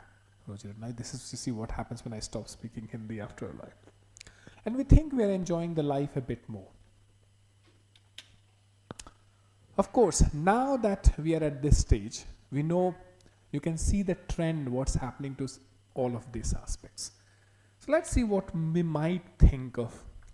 So 4.0 has got all of these things, right? Earlier we connected people. Industry 3.0, internet ke through we started connecting people. Now we are connecting machines. Every machine could talk to every other machine. Right? We are having unsupervised, we are having data centers which will extract information out of data without our involvement. So this is then raising the question, are we going to lose our jobs? If we are going to lose our jobs, where will the new jobs come from? Or do we need to do jobs for society to sustain itself? Now, ये सवाल मेरे लिए अच्छा है. अगर बिना नौकरी किए पैसे मिलते ना तो बड़ा अच्छा है, right? I'll give you an example. जब हम फार्मर थे, हम हफ्ते में कितने दिन काम करते थे? 7 days. When I was a school kid, India used to work 6 days a week. Then it became 5.5 days. अभी आप कितने दिन? 5 day a week करना है. And Europe में already people are arguing for 4 day a week. So maybe we'll have more time to ourselves for getting the same remuneration. Now it is impossible to predict the trend of technology. और मैं कभी करूँगा भी नहीं कि future का क्या होने वाला है. But trends visible है, right? We will have more data, more automation, more distribution, hopefully better quality of life, and government and security will be more secure here. Now actually this is a very interesting question, because we thought now this many-to-many communication would make us more secure. People would know less about what we are communicating, but will hopefully also make us more liberal. Essentially, when I see somebody wearing a turban, if I see for the first time, I was like, ये क्या कर रखा है? But now I'm seeing many people. I know there are 60 million of turban wearing Sikhs there. Or people in Europe see me. There's a brown-faced guy. It exists. One of the first girls I met in Oxford, she was telling me a story. When she was a little baby, a black man came to her house for the first time, and she started crying like anything. कि ये कौन है नमूना? काले रंग का कोई थोड़े जो होता है. So the model was कि now that we are communicating many to many, हम लोग एक दूसरे के व्यू पॉइंट को समझेंगे. और एक दूसरे के व्यू पॉइंट को समझेंगे तो कभी ये सवाल नहीं उठाएंगे कि किसी ने बाल छोटे क्यों रखे हैं, किसी ने बड़े क्यों रखे हैं, किसी ने ये फैशन क्यों किया है, कोई इस तरह से ज़िंदगी क्यों जीता है. Right? We'll become more liberal. Unfortunately, strangely, we are not becoming more liberal. And this is where the same communication technology which we thought will allow us to appreciate one another viewpoint is now we are becoming entrenched. जहाँ तक जो हिंदी बोलने वाले हैं, मैं सिर्फ उन्हीं से बात करूँगा, क्योंकि मुझे पहले तो 4 ही मिलते थे, अब तो इंटरनेट पे बहुत मिल जाते हैं, राइट? पहले मान ले मेरे पास एक कोई जादू का मंत्र होता था जो मुझे कोई बताया, ये वाला मंत्र पढ़ लोगे तो हेवन बुक्ड है. पहले मैं 2 और लोग से बात करता था तो दे वर सेइंग अरे दिस स्टुपिडिटी है. अब मैं उसको व्हाट्सएप पर फॉरवर्ड करता हूँ, इस मंत्र को फॉरवर्ड कीजिए, आपका हेवन में रिजर्वेशन पिक्ड है. उसके बाद आप उसको 10 और लोगों को फॉरवर्ड करते हैं, और फिर कोई दूसरे रिलीजन वाले आते हैं, उस मंत्र की जगह इस गुरुबानी को फॉरवर्ड कीजिए, आपका हेवन में पोजीशन फिक्स्ड है. And we are forming our own silos again. So what we thought will be breaking these silos, we are forming them again. Now what has happened to electronics? This I don't need to teach you. You're computer science graduates, you know what has happened to electronics in the last 50 years. Right? We have kept on increasing. We went in 2D world. We're making things bigger. And we are having large scale sharing of information. We started with one-way controlled sharing of information. Radio and TV was controlled by government. To one-way free, we had many multiple channels. Then we started with two-way but one-to-one telegraphs kind system. Then we had two-way one-to-many. One person could talk to many and the feedback could come. This has become a double-edged sword for us. We are sharing ideas, values and opinions, and we are also growing all sorts of extremism of all types. And we are becoming a bit more siloed, irrespective of where we live. So earlier the model was, if you move to a different part of world within where you were born. So if you're a Bengali, you move to Andhra, you appreciate the culture there and then you entwingle in that culture. Right? A very good example I will give you is, I hope she does not getting annoyed with me sharing this file. A Tamil friend of mine, she got married to a Tamil boy, arranged marriage, my generation, people who believed in arranged marriages. But from Jamshedpur.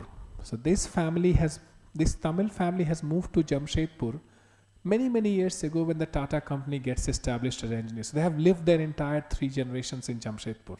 So they are Tamil in name, but culturally they have become Jharkhandis. Okay? So this girl from Tamil Nadu gets married to a Tamil boy in Jamshedpur. She comes for a party in Jamshedpur. हमारे यहाँ होता है reception. Now in Tamil Nadu you don't touch feet of people every day. You only do it on a puja day and you do the whole shashtang. The touching feet is not regular. But in Bihar, Jharkhand, that's like a regular thing. So she called me back after her reception, like, what's wrong with your society? My back is hurting. My parents-in-law made me bow down 200 times. So we had that cultural exchange. You live in somewhere else, you pick up the culture of that society. Now what's happening is, even if we are living elsewhere, we are continuing to live in our own world. Because हमारे पास net से इतने लोग हैं जिनसे हम अपनी भाषा में बात कर सकते हैं, अपने कल्चर के बारे में बात कर सकते हैं. So we are not even talking to our next door neighbor in our own village. Forget about interacting. So this is a double-edged sword. The other thing which is happening is we are producing a huge amount of data. All of us are data producers, right? आप सबके पास cameras हैं? So how many pictures do you have on your phone? 1,000 plus. Everybody just sticking at 1,000? You are so wrong. At least by an order of 10. The number of pictures you have produced in your life, which you have never seen ever again. Right? आपने एक photo खींचा, क्या किया आपने उस photo का? खुद देखा या फिर फॉरवर्ड किया? And that is never being seen again. So you're producing a huge amount of data which is being lost or left unused. Now you might think, what's the use of this data? Maybe there is, maybe there is not. Maybe there is just looking at our skin face, we could identify how our skin tone is changing and are we suffering from skin cancer. We also have a lot of choice which has been given to us, and we human beings, I can talk about us men, we are bad in choices. Right? Let me put all the men stand up, please. Just for fun. Just look at our trouser selection. There's black, blue, grey, and that's about it. Right? तो हमें कोई choice देगा purple color का trouser का, तो हमें ना भाई black वाला ही दे दो. Right? So we were bad in choices. The example was given by men, but as a humanity we are not very good in picking choices. Okay? Just think of it, we are almost always hoping for a better future and crying about our bad past.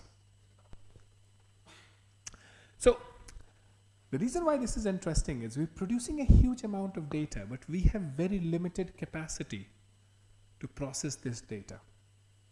Right? So what do? we do selective use of this data.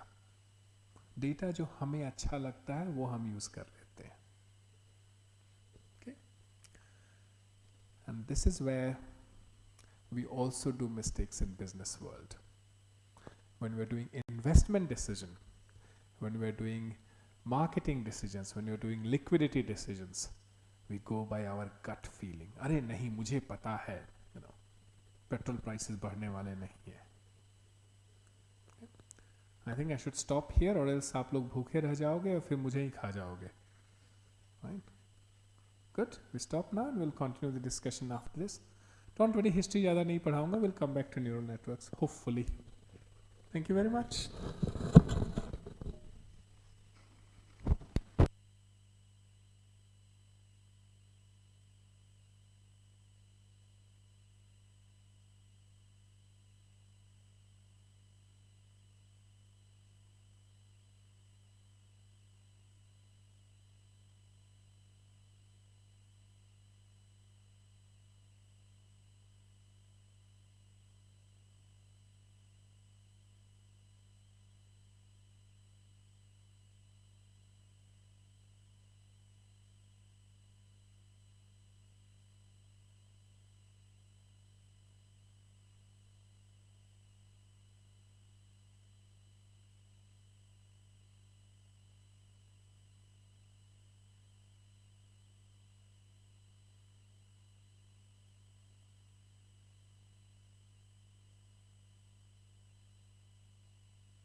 अच्छा 3:15 से is it online और is it offline? Offline है ना sir? तो वो बता Hello, hello. So there will be lunch break right now, and from the next session will be starting at 2 p.m. So I hope you will be having lunch and coming at sharp 2 o'clock, and we'll be starting at 2 itself. Okay. Yeah.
ठीक है, कोई बात नहीं, it's fine, one can live. So Janta, the plan for tomorrow would be sorry. So in the morning sessions we will do theory. In afternoon sessions we'll only do tutorials. So today is the only day when in the afternoon session we are doing lectures, because the lectures we are doing are still very brute fashioned. So we ended before lunch talking about difficulty in processing the huge amount of data which we are producing. And I'm not even coming to data being produced by machines. You're only looking at the data which a human being is generating, or list of humans are generating. So the other problem हमारे साथ ये होने वाली है कि how do we write the history of our world compared to our past generation.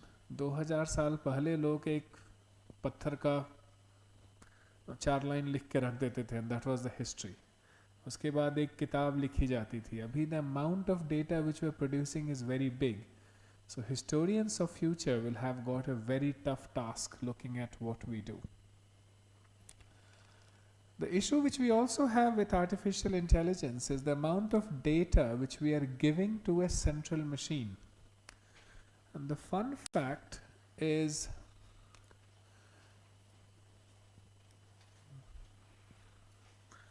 at one hand we are not happy to give data to our own near and dear, right? अपना personal data हम लोग काफ़ी secure करके रखना चाहते हैं, but एक computer को देने में हमें कोई दुख नहीं लगता. Despite the fact that computing machine is way more powerful to extract information about us than individuals are, right? अगर हम किसी को अपना medical history बताएं तो शायद आधा तो उनकी समझ में ही नहीं आएगा. The machine will figure it out, and I still am happy to give to machine. And this is where things become very different. So sitting in India, आपको लगता होगा कि the entire Western world thinks in the same way when it comes to security and privacy. There's a very subtle difference in the way Americans look at it versus the Europeans look at security and privacy, particularly when it comes to data. And then of course there's a very different way in East we look at data, for that matter China, or for that matter even India. So Americans generally do not, in general psyche of American population is not to trust the government. So they're unhappy with the government keeping a lot of data, but they're happy to give it to Google or Microsoft. So companies can't do anything wrong.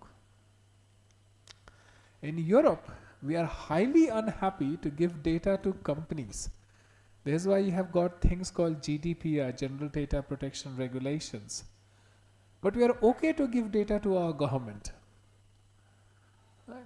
This is despite the fact governments in Europe have not been very nice when it comes to personal data. If you know the history of Europe, it has been very problematic. I guess in China, people don't have a choice. Government wants to take all the data, and it has all the data. It depends upon how long I want to live in India. ठीक है, क्या करेंगे? So in India, we have got a situation wherein the government says if you want to give your data to us, we will keep it, but we are not forcing you to give the data. By the way, if you don't give the data, आपकी life very miserable होगी. Right? A very good example is the biometric Aadhaar card. Can you do anything in this country without Aadhaar card now?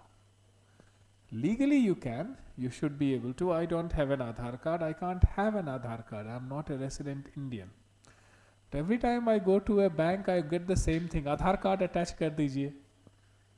कहाँ से Aadhaar card attach कर दे? And there lies an issue when we have a centralized system. For most practical purpose, Aadhaar system is very safe and secure. But there are subtle things. For example, there is no way to delete a person's Aadhaar card if the person has passed away. Right? So my father has passed away, but if somebody wants to use that Aadhaar card, the same mobile phone number, the person could continue authenticating against his Aadhaar card for times immemorial. Right? So we have subtle issues which we have not thought about, but at least India is a democracy, government cannot force you to give the data. The problem stays that our life is very distributed. We are recording different snippets of our life in different junctions at different points of time. How do we secure it? And also, what happens when we die to our data are open questions for our society to answer. Right?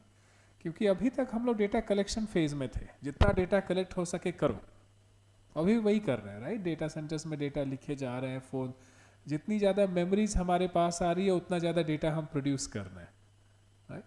So a very good example, I started working as a camera developer. मैं cameras बनाता हूँ, right, as a hardware person. So our parents' generation had 35 photographs of their wedding, and the number was almost always 35 or 36. पता है क्यों? पुरानी reel में 35 photo, तो एक रील वेस्ट किया उन्होंने. But more important, they knew every photo के बारे में. इस फोटो में ये खड़े थे, इस फोटो में ये हुआ, इस फोटो में वो हुआ. Our generation produces 2000 photos of their wedding and have absolutely zero idea about ये फोटो कहाँ से हुआ था.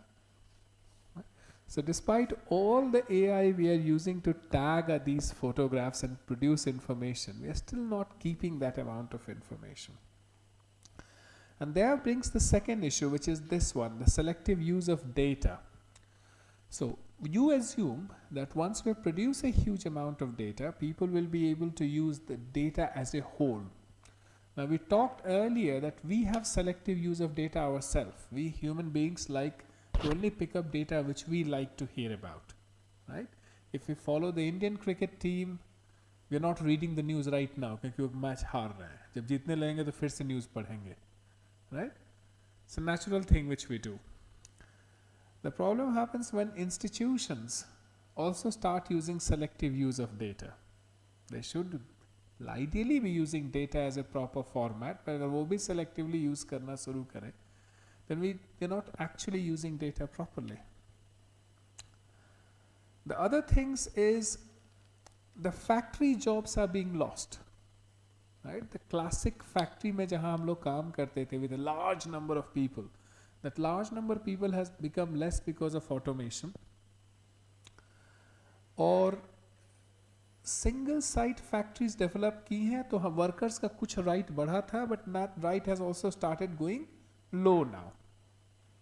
Now we are having distributed factory.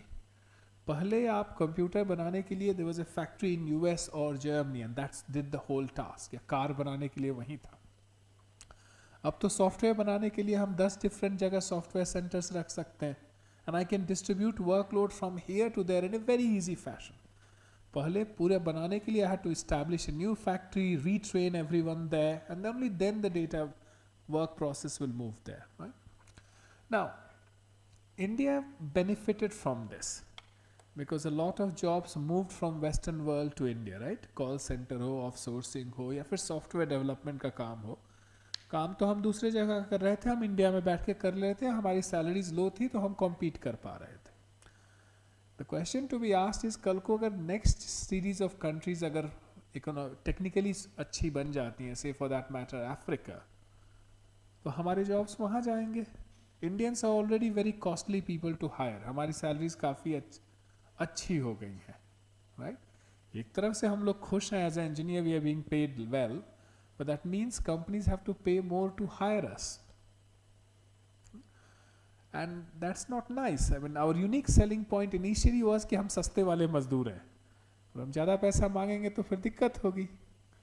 But at the other end, we should be asking more, we should be getting equated. But once we are being equated in talent and innovation, then we have to, then our economic factor is gone. Okay? So hopefully by that time we will be innovative enough to be equal to innovative factor. So this is what happened. The whole distribution of factory has been good for some economies. It has been good for economies like India. It has been bad for some economies which have lost their personnel strength. It has been good for, say, places like Bangalore and Hyderabad. They were able to have large number of engineers. But it has been bad for traditional technological giants. At one point, Rourkela, Bhilai, Jamshedpur and Bokaro were the technical giants of India. Now they have lost their shine. Okay? Now this raises new questions. अभी तक हम लोग capitalism की बात कर रहे थे, wherein we will have free market, free labor. But now people are already talking about protectionism and nationalism. Right? US is already talking about restricting, हम बाहर के लोगों को नहीं अप्लाई, ये हमारी टेक्नोलॉजी है. एक particular GPU or CPU design is ours and nobody else can use it.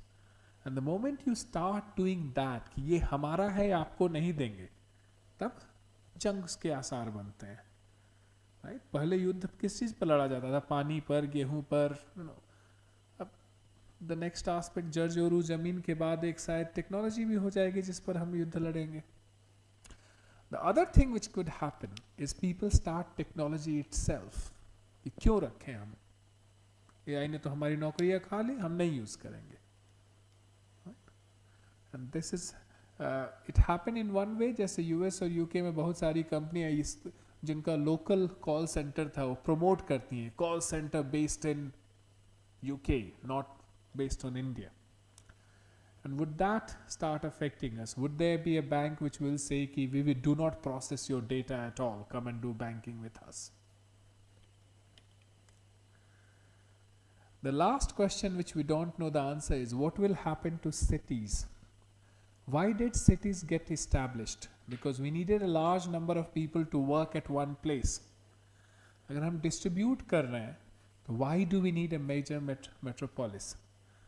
So the question then is, will we go back? We moved from villages to cities. Remember हम छोटे छोटे गाँव में रहते थे.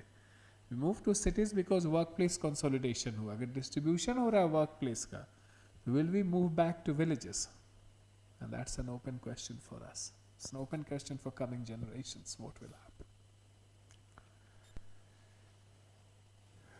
The last thing,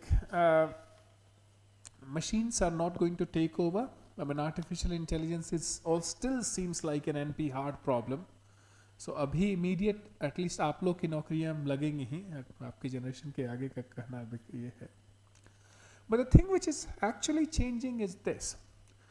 So मेरे previous generation, my generation's professors learned bipolar junction transistor in their schooling days, university days, and they had to learn about MOSFET transistors while teaching us. So एक change of technology हुई. मेरे generation के लोग, they were learning computer vision, simple computer vision problems. Then machine learning हुआ, then neural network, then deep learning. With the sheer change of pace of technology is so much that the old model कि हमने आपको 4 साल पढ़ाया है, 6 साल पढ़ाया, आप जाके नौकरी कीजिए for the rest of your life, is dead. So does that mean now you'll be trained for 4 years, go and work for 10 years, and you have to come back to university to be retrained?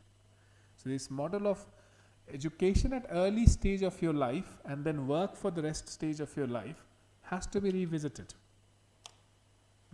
Right now we are looking at all these neural network models. I mean, they may be dead tomorrow and some other thing could come up. And the pace is fast. So we will have a much bigger role. Maybe we might come back to a model wherein the fixed time of education will have to be reduced in favor of education at a later part of your life. The idea of 25 में नौकरी किया और 60 में retire किया has to be revisited again. Good. Now this is just some interesting fun bit for you. Do you guys know this, right? The evolution of telephones. How many of you can use this phone? Okay. So my parents' generation was this phone people, right? And they found it very difficult to press something because you don't get that feeling, that grrr, बजना चाहिए कि हाँ हमने 4 dial किया. How do you know you have done something wrong? Right? Now you guys are the, so we were the button pressing, we are the thumb pressing generation, right? Thumb pressing के बाद index finger pressing generation शुरू हुआ. And that has hurt me quite badly. My finger strength have gone down. I just had a hand surgery the other day because my fingers are very much, and even on a Mac, they are constantly going this way, right? The question is, how do you train people like me who are getting a bit older? We are crossed on the stage of 40 and new technology, okay, right now I can pick up. But I will also reach a stage wherein, despite being an engineering professor, we will not be able to cope up with the technology, and you will reach that stage as well. And while it might sound very silly, हम लोग अक्सर, I'm sure जब आप अपने parents या अपने elderly family members को phone use करना सिखाते हो तो इरिटेट होते होगे. सिंपल सी बात तो है, सेटिंग में जाके डायल टोन बदलना है, right? How difficult it is. So it's a very nice, let's see if the video works and if you can see the sound or not, we'll see how it works. But it's a very nice video which I often showcase to show any technology is hard for a learner to use.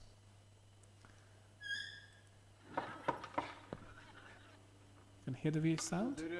Ansgar? Ja, det er deg, ja. Ja, så bra, ok. Ja, hei du. Hei du. Ja. Ja, hva gjelder det? Ja, det er denne her. Ja, du sitter. Takk. Ja. Jaha. Ja, så den, jeg har ikke fått gjort noen ting hele formiddag, ja. Nei, jeg bare tar tid, altså, skjønner vi holder på å legge om til et helt nytt system, og da skal alle ha hjelp på en gang, vet du. Ja. Så du kommer ikke inn i den, eller? Nei, den bare ligger der. So it's a video made of an medieval tech support person who is asked to come and help the technology. The new technology has been introduced, so of course it doesn't work. Okay, har du forsøkt å åpne den? Ja, åpne den? Altså, hvis det hadde vært så enkelt, så hadde jeg jo ikke tilkalt helpdesk, hadde jeg vel? Nei, det er sant. Nei. Vil du ha en kopp vann? Nei, da, det skal være fort gjort, dette skal vi se. Du bare gjør der. Sånn. Ja. Da er du i gang. Ja, altså så langt kom jeg også. Ok. Men så stoppet det opp, og så var jeg redd for at noe av teksten skulle forsvinne, så jeg turte ikke å gå videre. Åja, ok. Nei, men du skjønner at inni her, så ligger det kanskje flere hundre sider med lagret tekst. Så for å komme videre, så tar du tak i et ark på den måten her, og så liksom blar du over på neste side sånn. Da fortsetter teksten der. Jeg blar, altså? Du blar, ja. Men når jeg skal tilbake da? Ja, da bare blar du tilbake igjen. Tar tak der, og så sånn. Der, så er du tilbake til den teksten du hadde sa. Ikke noe ok, så den slutter der, og så fortsetter den der, ja. Ok, men når jeg skal avslutte for dagen, hva gjør jeg da? Da bare slår du sammen permene. Ja? På den måten der. Sånn. Da er den lukket der, ligger alt lagret inni der. Altså, jeg risikerer ikke å miste noe av teksten her nå, altså? Nei, alt ligger lagret inni her nå. Da må du i tilfelle sette fyr på hele greia. Det er kanskje lite sannsynlig. Så. Ja, ok. Nei, men for det er noe med det at liksom, når du har holdt på med skriftruller, så tar det litt grann tid å konvertere til å bla i en bøk. Ja. Ja, whatever. Det er greit. Ja, flott. Ja, men du, en til før du går. Jeg bare gå gjennom en gang til. Altså, jeg åpner sånn, og så, hva du kalte det? Blar. Jeg blar. Ja, blar videre. Blar frem og tilbake. Ja, teksten ligger der hele tiden. Ja. Og når jeg er ferdig, så bare lukker jeg den. Oi. Flott. Fint det. Kjempefint. Ja, flott det. Ja, men du, vent, ikke sant? Nå er den sånn igjen, nå får jeg ikke åpnet den. Nå får jeg ikke åpnet den. Ja, du er fra feil side. Du må åpne fra andre siden. Så det er ikke likegyldig det, altså? Du må åpne fra den siden der. Sånn. Der. Der er den åpen. Ja vel. Har du lest manualen, eller? Manualen? Jeg skal følge med som manualen som brukerveiledning. Det er sikkert den der. Der, vet du. Åja, den ja. Får alt sammen. Ja, men ikke sant, der har du samme problemet. Får den ikke opp. Ok, det skulle vi kanskje ha tenkt på. So bottom line is, any technology is hard if you're moving from one format to another. Right, let's go back to computers, enough of history. Okay? इसके ज़्यादा history हम लोग computer scientists नहीं झेल सकते हैं. Good. So we'll now look at the early architectures and see how we have gone back to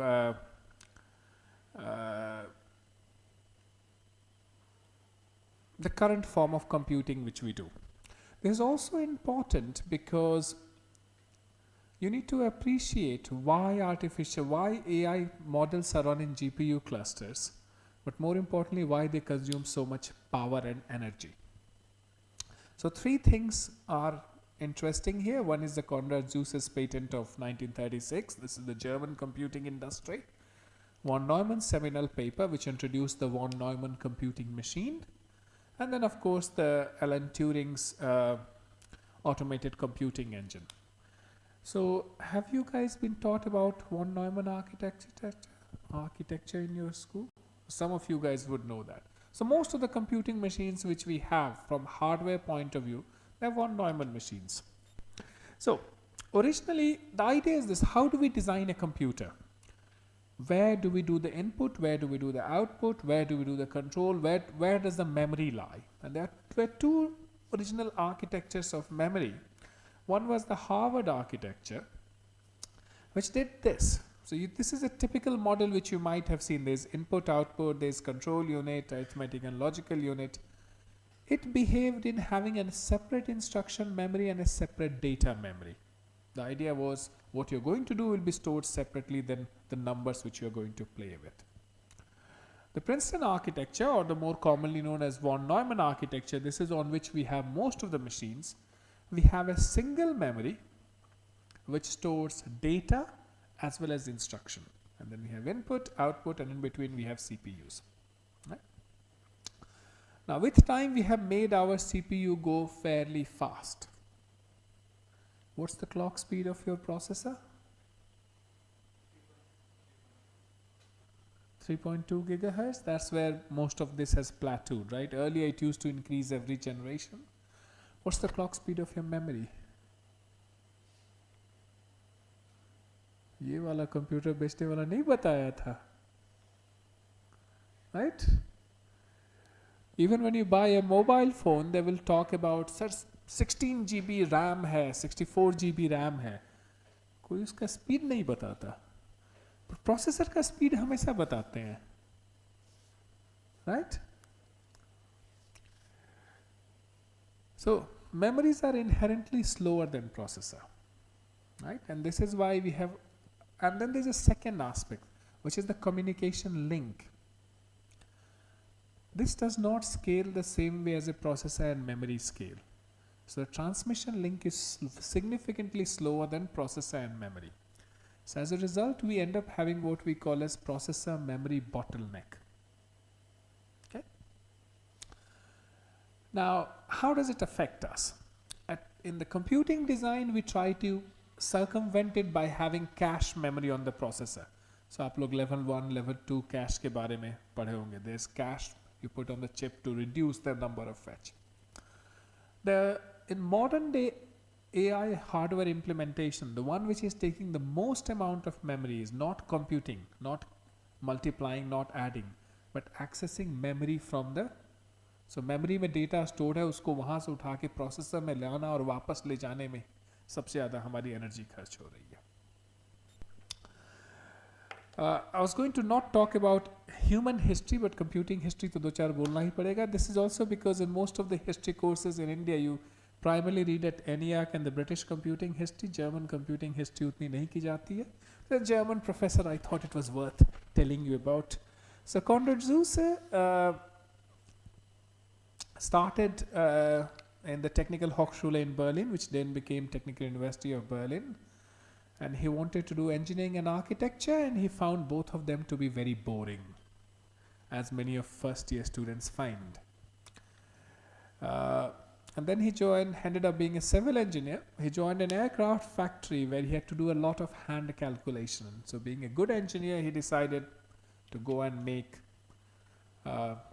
something to do with machines. So he ended up making this Z1 machine, and he did series of Z1, Z2, Z3, Z4 machines were made. So it's a very interesting thing, because Z1 had read instructions from a 35 millimeter film.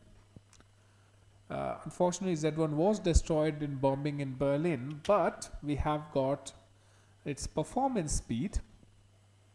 It worked at a frequency of 1 Hz. So we just talked about 3.2 gigahertz, right? It had a computing speed of 3 seconds. Of course, the weight was 1000 kilos.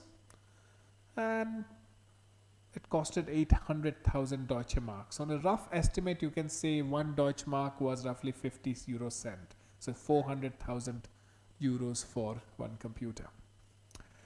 I will not talk about Z2, Z3. Z4 is interesting because this was a large enough machine. It worked at 40 Hertz clock speed. It took 4000 kilowatts of power, and it could compute in 0.4 seconds. So after making Z4, he decided to do his PhD. So all those who wanting to do PhD, kam se kam itna kaam karke shuru karna. He submitted the PhD thesis, and it was rejected because he forgot to pay the fee in time. So all those of you who are complaining कि bureaucracy बहुत ज़्यादा है, it has hurt other people as well. Now, one of the later days machine which he did was a Z5 machine which could do addition in 0.1 second and multiplication in 0.4 second. Okay? It still costed us large sum of money. Now, the last one wherein he could do a clock speed of 140 kilohertz. So now you are going from few seconds to few milliseconds. So you could do addition in 0.3 millisecond. Do you know how long it takes for your computer or your mobile phone to add two numbers? Because these two are very interesting things for us, addition of two numbers and multiplication. Because almost entire neural network is about multiply and accumulate, multiply and add numbers. So from a power point of view, these numbers are really interesting. Anyway, so you can see these machines are huge machines. I mean, there's 1,000 kilogram machines, right? So we went from machines which are as big as that to machines which are as big as this, right? Which is more powerful than that machine and can store more amount. But these machines do not learn. The machine can only do what we ask it to. We program it to do it. Now, there are modern neural network based machines or deep learning based machines, AI machines. And a very good example which I give is the Google Brain project, which wanted to identify cat in YouTube videos. And to do so, it required 16,000 processors and 100 kilowatts of power. My 3-year-old daughter, if you give her a piece of bread, she goes around looking at cats and say, katta, katta, katta. So human beings, such poorly trained human beings can identify cats. Whereas when it comes to computer vision task, it is still a challenge. It's not a challenging task. There are very good algorithms to do it, but the amount of energy it takes is huge. So one of the source of this problem is the processor memory bottleneck, and other is our algorithms are actually very poorly defined. So back to von Neumann architecture, and so as we said here that you have a large number of processors. So now you have 16,000 processors which need to talk between themselves. We need to extract memory from the bank, and we already said that the von Neumann architecture suffers from this processor memory bottleneck. So this is going to cause even more concern as we grow further. The last year, the largest Google model consumed more energy in in inference than a transatlantic flight. So you could fly from here to London on a chartered plane, consume less energy than training one of these neural network systems. Now you can see why, even though I have asked you guys to be ready with your laptops, we can't do complex computation on your laptop. We would need a GPU cluster. And because we don't have a GPU cluster access here, we will not be able to write very complex programs. We'll only be doing with simple data. Okay? And here's a very good example of what is happening in performance memory bottleneck. Fine, this figure is a bit older. You can see processors have increased their clock speed significantly, and the performance has improved. Memory has also improved, but not to the same level. So this bottleneck keeps on increasing further and further. And then of course you have all the system buses which are used to communicate between processor and memory, which are also slow. You might ask, why is this interesting from neural network point of view? So let's go and see why is it interesting from neural network point of view. Okay. In the next half an hour or so, I will go through perceptron. So second year student, how many of you guys have come across perceptron? Doesn't ring a bell? Okay. Might sound like one of the, what was that movie series where you have got cars which could become a fighting Transformers? Well done, you see. I have a 10-year-old son, so I have to watch these movies as well with my eyes open and brain dead. Good. So the motivation for our almost entire neuromorphic or neural network systems have been the brain, right? We think we are trying to make the brain. Remember one thing, the models which we use these days in deep learning algorithms have got nothing to do with the brain. They were inspired by the brain, but these are not the models which the brain uses. For two reasons: we don't know what the brain uses, and B, whatever basic we knew is what we used in spiking neural networks, but not in deep learning neural networks. Okay? So essentially our nervous system does this. Something happens, we have got things which try to record something has happened. Then there's a neural net which basically tells do this. So for example, I'm sitting here, I see a motion happening on my periphery.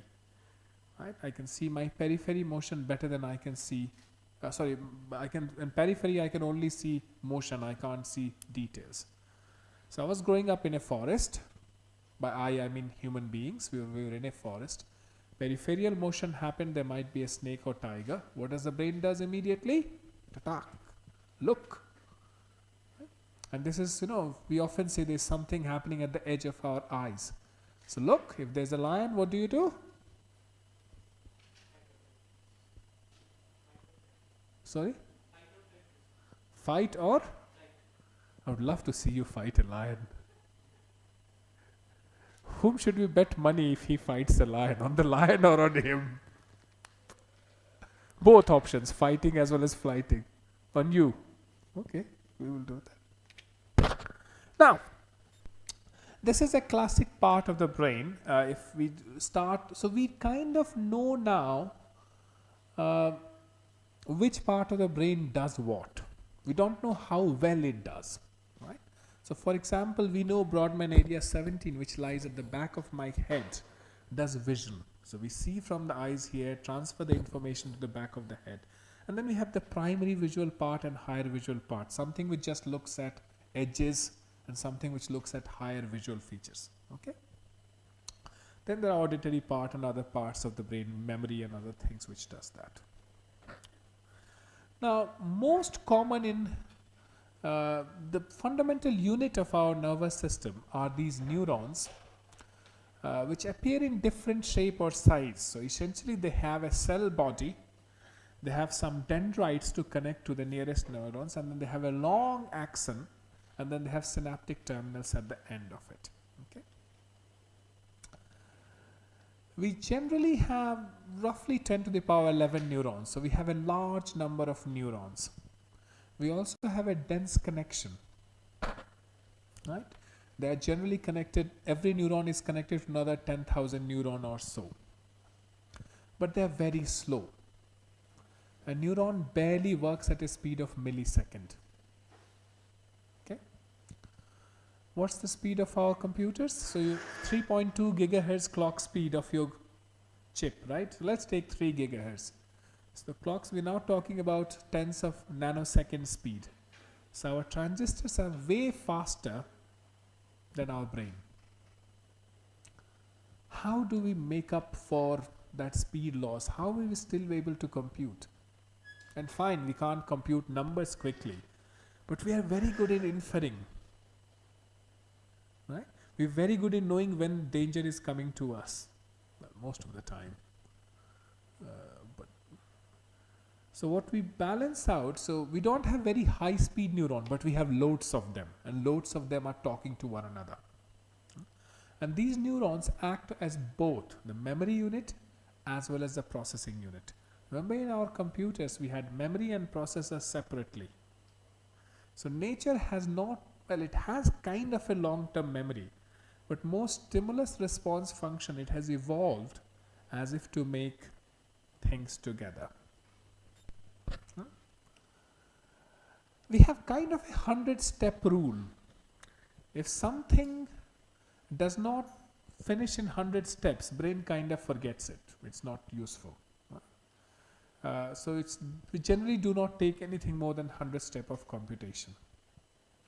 The other interesting thing which the brain does, which we still don't understand how it does, is the amount of information it sends from one neuron to another is very small, at maximum a few bit.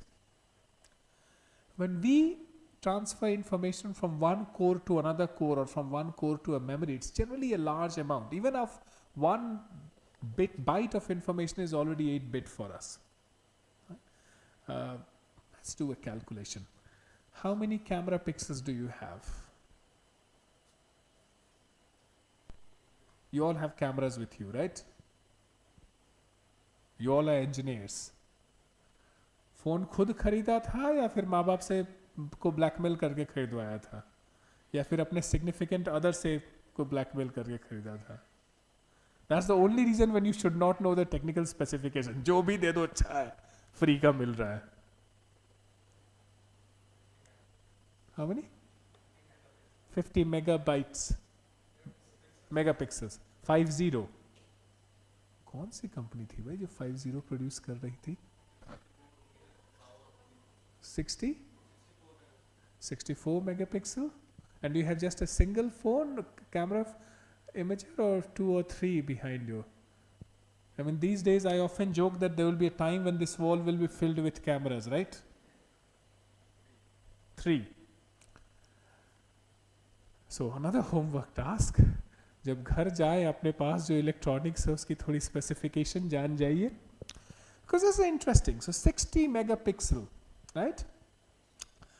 हम 60 लेते हैं ताकि calculation आसान होगा, और आप लेते हैं वीडियो, तो कितने फ्रेम्स पर सेकेंड का वीडियो होता है? ठीक है, 30 फ्रेम्स पर सेकेंड लिया आपने, तो 60 मेगापिक्सल इंटू 30 पर सेकेंड कितना हुआ डेटा? 1.8 gigabyte, right? एक सेकेंड में, राइट? अभी 1 मिनट का वीडियो भी नहीं बनाया हमने, 1 सेकेंड का वीडियो बनाया. We have produce 1.8 gigabyte. Of course we will be compressing this video later on, but that's the amount of information which my camera chip is generating and sending it back to the processor. 1 second के scene को देखने के लिए हमारी आंखें, आपकी आंखें जो मुझे देख रही हैं, कुछ नहीं बदला सीन में. They're not even sending information to your brain. They have done this thing. Yep, scene है, कुछ ज़्यादा चेंज नहीं. अब अगर छत गिर जाए, तड़ाक से आपको ब्रेन को होगा भागो, कहीं मेरे साइड भी गिरने वाला है. We also have this theory called cortical prediction. So you all go back to your room, right, in your boarding school, और अपने घर पर जाते हो आपको एक दिमाग में आपकी एक तस्वीर बनती है कि हम रूम में जाएंगे तो यहाँ पर कुर्सी होगी, यहाँ पर चेयर होगा, यहाँ पर मेरा बुक्स होंगे. As long as things are like that, your brain does not register anything. Eyes ने देखा कि हाँ ये वही फ्रेम है, भूलो सबको. It doesn't even record that image. अगर कुछ गड़बड़ हुई, कुर्सी उल्टी रखी हुई है या फिर किताब पे, then your immediately brain says something is not right. Even though fact it does not remember immediately everything कहाँ पर. So a part of theory says that whenever we are going to a familiar room, a brain initially some lacks like a generative logic, एक generate करता है image, ये वाला मिलेगा तब कुछ नहीं करेंगे. So the neural networks produce a significantly small amount of data in our brain, not the neural networks which we are going to talk about, right? The other thing is that while some neural networks are present at birth, so neurons form neural networks, okay? Most of it is developed through learning with time.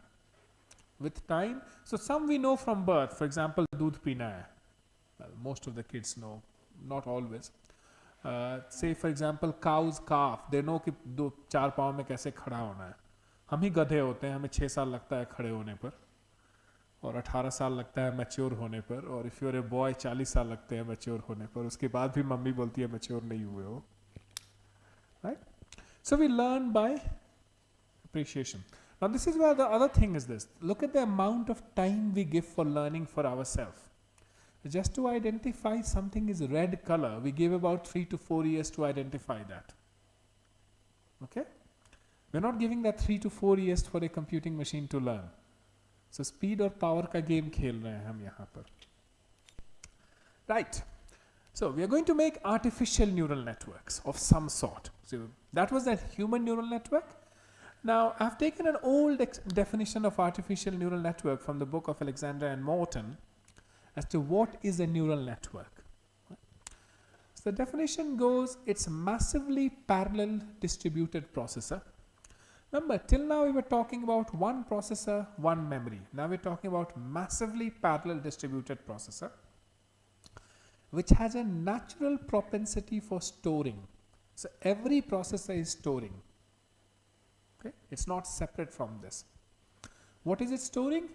Experimental knowledge, and is making it available for use. Okay? It resembles brain. It's not brain. It does not copy brain. It resembles brain in that it. So morning parents call, now parents-in-law, and they are the more dangerous call. Or could be wife. So put your phone on aeroplane mode. Okay, so it resembles brain in that it acquires knowledge through some learning process. We don't know what the learning process is now, right? कोई learning process है जिससे ये सीखता है कैसे क्या करना. And the inter-neuro connections, जो strengths है, जो neurons के बीच के जो strength है, दो जो उनको हम synaptic weights कहते हैं, they are storing this knowledge. Right? So the only similarity between the neural networks and artificial ones and the natural ones are that the way we store the weights. The definition of learning, आप ये सवाल पूछ सकते हैं, some learning process, what does it mean? So learning process, very mathematically defined, would be there is this task which you are doing in an environment E, and then there is a learning process L, and the environment dictates how you will do the task by telling you whether you did the task well or not. Okay? Or there is some measure of telling you that this is what the task should be done. Now, we'll go to the very, very fundamental approach. To make a neural network, we need a neuron, and this is the only theory which you have to remember. अभी तक आपने देखा होगा मैंने कोई equation नहीं फेंका है आपके ऊपर, right? As you can realize, my father was a mathematician, and he always told कि engineers को तो maths आती ही नहीं है. Despite the fact कि maths Olympiad में medal जीते थे, but you know, for him we were never a mathematician. So देख रहे हो कि I rarely use equations while explaining. We'll use them later on, but one equation is coming. So warning. So essentially what are we doing? We have got n number of inputs. This is the simplest model of a neuron or a perceptron we do. Each n number of inputs, each input gets multiplied by a weight. We add all of these results and then apply some activation function on it. What activation function is, we will see in a second. Okay? And then that gives us the output. The activation function could be something very simple, which basically says if all of this summation is anything lower than 0, make my output 0. Or if it is more than 0, make my output just 1. So it could be a binary activation function, or it could be a smoothly changing activation function. Good activation functions are sigmoid or tan H, or it could be a rectilinear linear unit. So later part we will see what kind of activation functions. So our bottom line is this. Oh, still no equations. I forgot to write the equation. Good. So we multiply each input with its own weight, add them, apply this function on top of that, and that's our very simple neuron. We could create these neurons in connections. We could have feed-forward network or hidden layers. We could create layers of these neurons, and if there are some sort of hidden layers, we call it deep learning. We could have multiple layers, and we could create in any way sort of communication. This is where large number of neural networks which have evolved. We're not going into large number of neural networks today. We are only going to say is that in a simpler way we could have two-way flow of information, aka so neurons data produce करते हैं अगले neuron के लिए, और अगला neuron एक error function generate करता है पीछे वाले के लिए कि भैया आपने सही काम किया या गलत काम किया. राइट? अगर आपने सही किया तो आप जो कर रहे हो करते रहो, जो आपने गलत किया अपने आप को चेंज करो. It's as simple as that. Now you might think कि हम क्यों simple ले रहे हैं और अभी तक हम programming शुरू नहीं कर रहे हैं, right? देखा जाएगा programming. Let's see if a simple neuron as simple as that, can it do actually anything meaningful? So I will take an example again from Haken's textbook, which is to say, can we identify between a banana and an apple, or banana and an orange or an apple? Let's take a banana apple sensor. Okay, so we have got a factory line of things where fruits are coming. All we want to is to classify whatever we have recorded, is it a banana or an apple? As a human being, we are perfectly fine to identify this thing. Let's assume we have put 3 different sensors on there. One which looks at the shape of the object, and these are just binary sensors, right? All the sensor does is it gives an output of 1 if the object is round, it gives an output of -1 if the object is elliptical. We look at the texture, is it smooth, is it rough? And the weight, is it more than 1 kilo or less than 1 kilo? If it's more than 1 kilo, we get an output of 1, less than 1 kilo, we get an output of -1. So very simple sensor, each sensor is a binary, it gives me a 0 or 1 kind of output, and I want to use this to identify apple and banana. At this point you might ask, Professor, this is redundant because shape itself should be enough, right? Maybe you should put a color sensor, but we don't know that right now, do we? We haven't learned. We're trying to think of a machine which doesn't know what it goes like. So we as a human being know what it does. So it has got these 3 sensors, and it will try to learn to see, can I identify based on these sensors whether something is an apple or a banana? As simple as that. Okay. So now we know what prototype banana should look like. Banana should be elliptical, unless there is a round banana. I mean, to the best of my knowledge, one doesn't exist. Its texture should be smooth, and its weight should be less than a kilo, one hopes. Now for the apple prototype, we just want the shape to be round, and the other 2 have to be exactly the same as banana. This should be less than 1 kilo. So we know now as a learned user that the other 2 sensors were redundant. Okay, good. So now we will design a single layer perceptron which tries to identify this thing. So remember, what did we say our perceptron does? It takes set of weights, multiplies with the input, and in this case we'll also add a bias to it to help it train quickly. Again, how does the bias work? We will see that. So essentially this is what we are doing.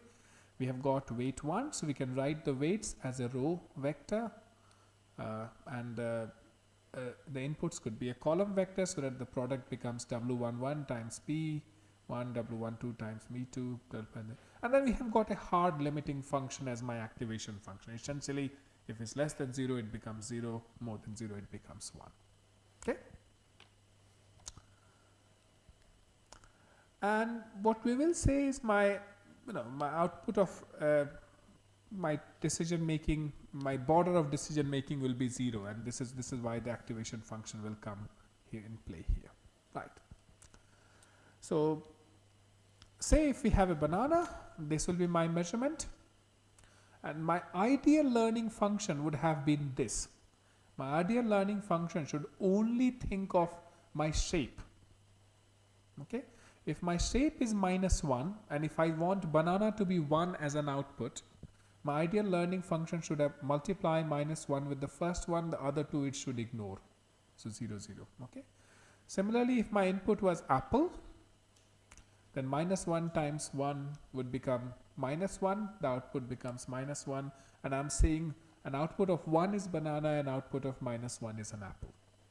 Okay, so I've got a binary classifier, I have got a 2 input vectors, I've got everything just can take 2 states. I mean, let's hypothetically imagine that I get a rough banana as my input. It's possible. So 0 will, so now my texture will have an output of -1 rather than 1. But my ideal perceptron will multiply that with 0. So I will still get 1, and my sensor will identify it as a banana. Agreed? Good.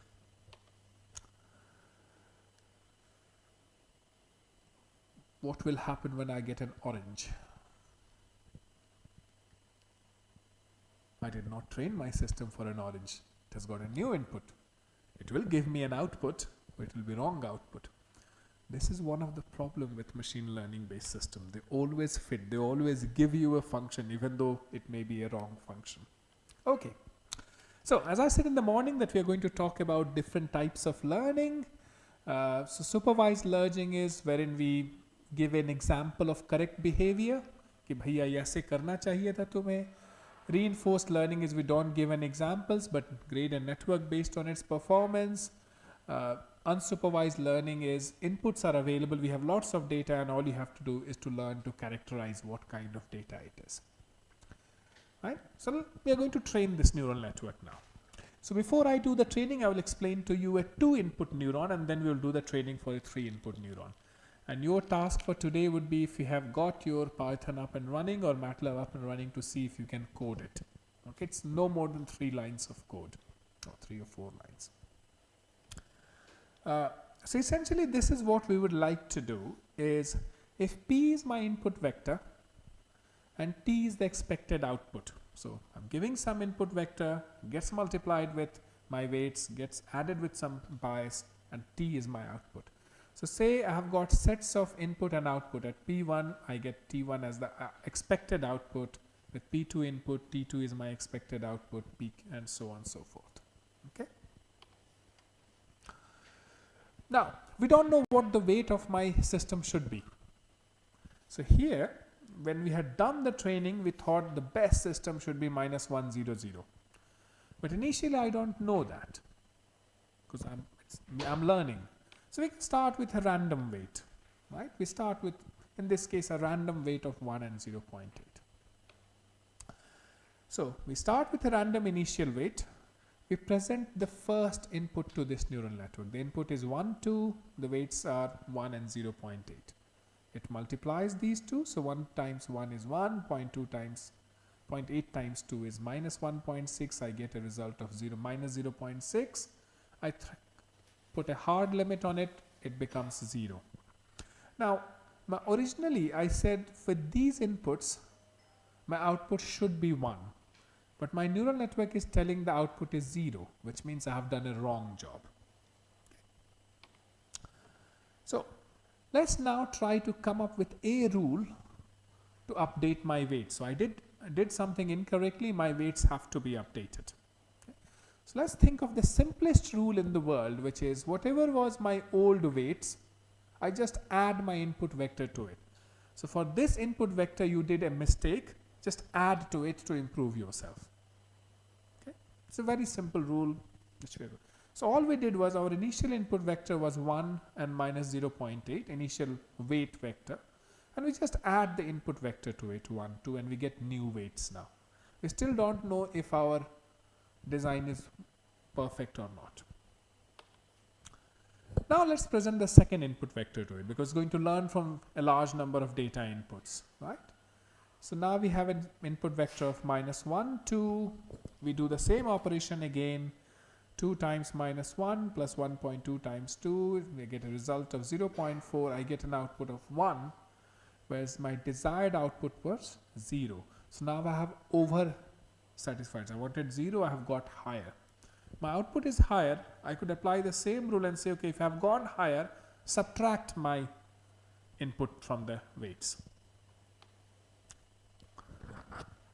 And we do the same thing again. So till we start getting correct results. So now we can come up with a theory.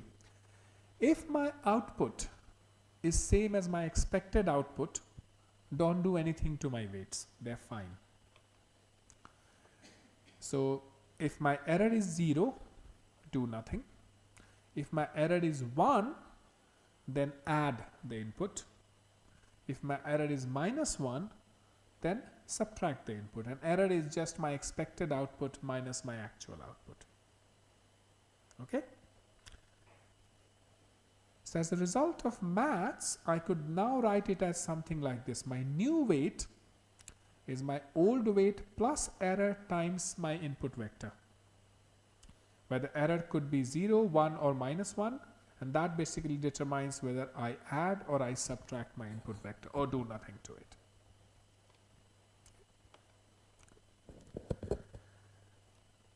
questions? No. Okay. Now we could go and now we can look back here and see what are things which we are doing.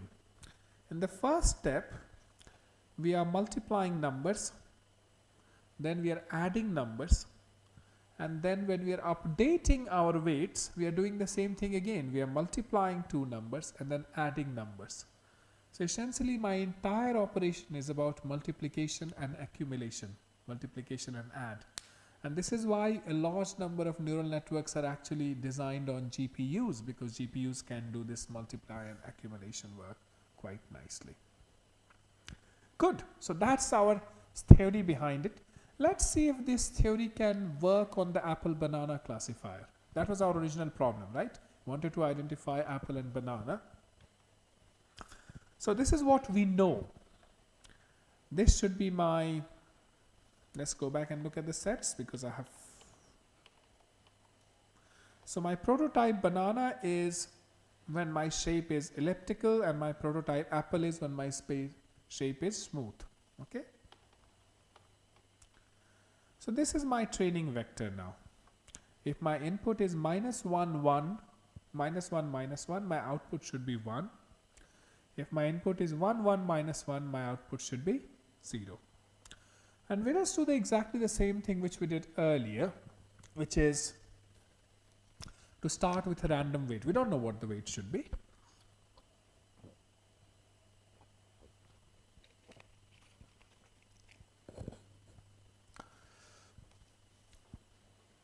And we start with a random weight 0.5 minus 1, 0.5, and also start with a random offset b to be 0.5, a random bias here. Okay. Now bias can be considered as something with zero input. There is no input, so bias still works. The neural network still gives an output even when there is zero input. So once again we do the same thing. We have 0.5 minus 1, 0.5.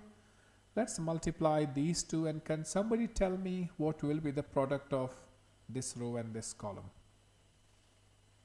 That much matrix multiplication has been taught to you guys.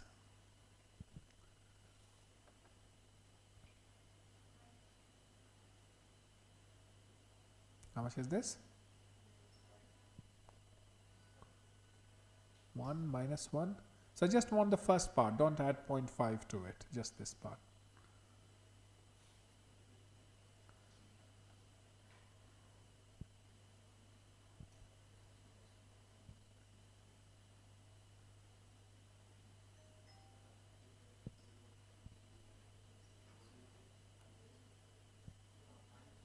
Minus 1, right? So 0.5 into minus 1 is minus 0.5, minus 1 into 1 is 1, and then so 0.5 into, so the first and the last cancel out one another and we just get 1.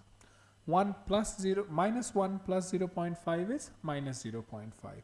So again I apply a hard limiter because that's the activation function I have decided for. I get an output of 0, which means what output I expected to get? 1. I've done a mistake. And I will follow the same criteria wherein whatever was my old weight, I just add this thing to that weight. Okay. So if I add the number as it is from 0.5, I will get these as my new weights, minus 0.5, 0, minus 1.5. And similarly, I update my bias as well.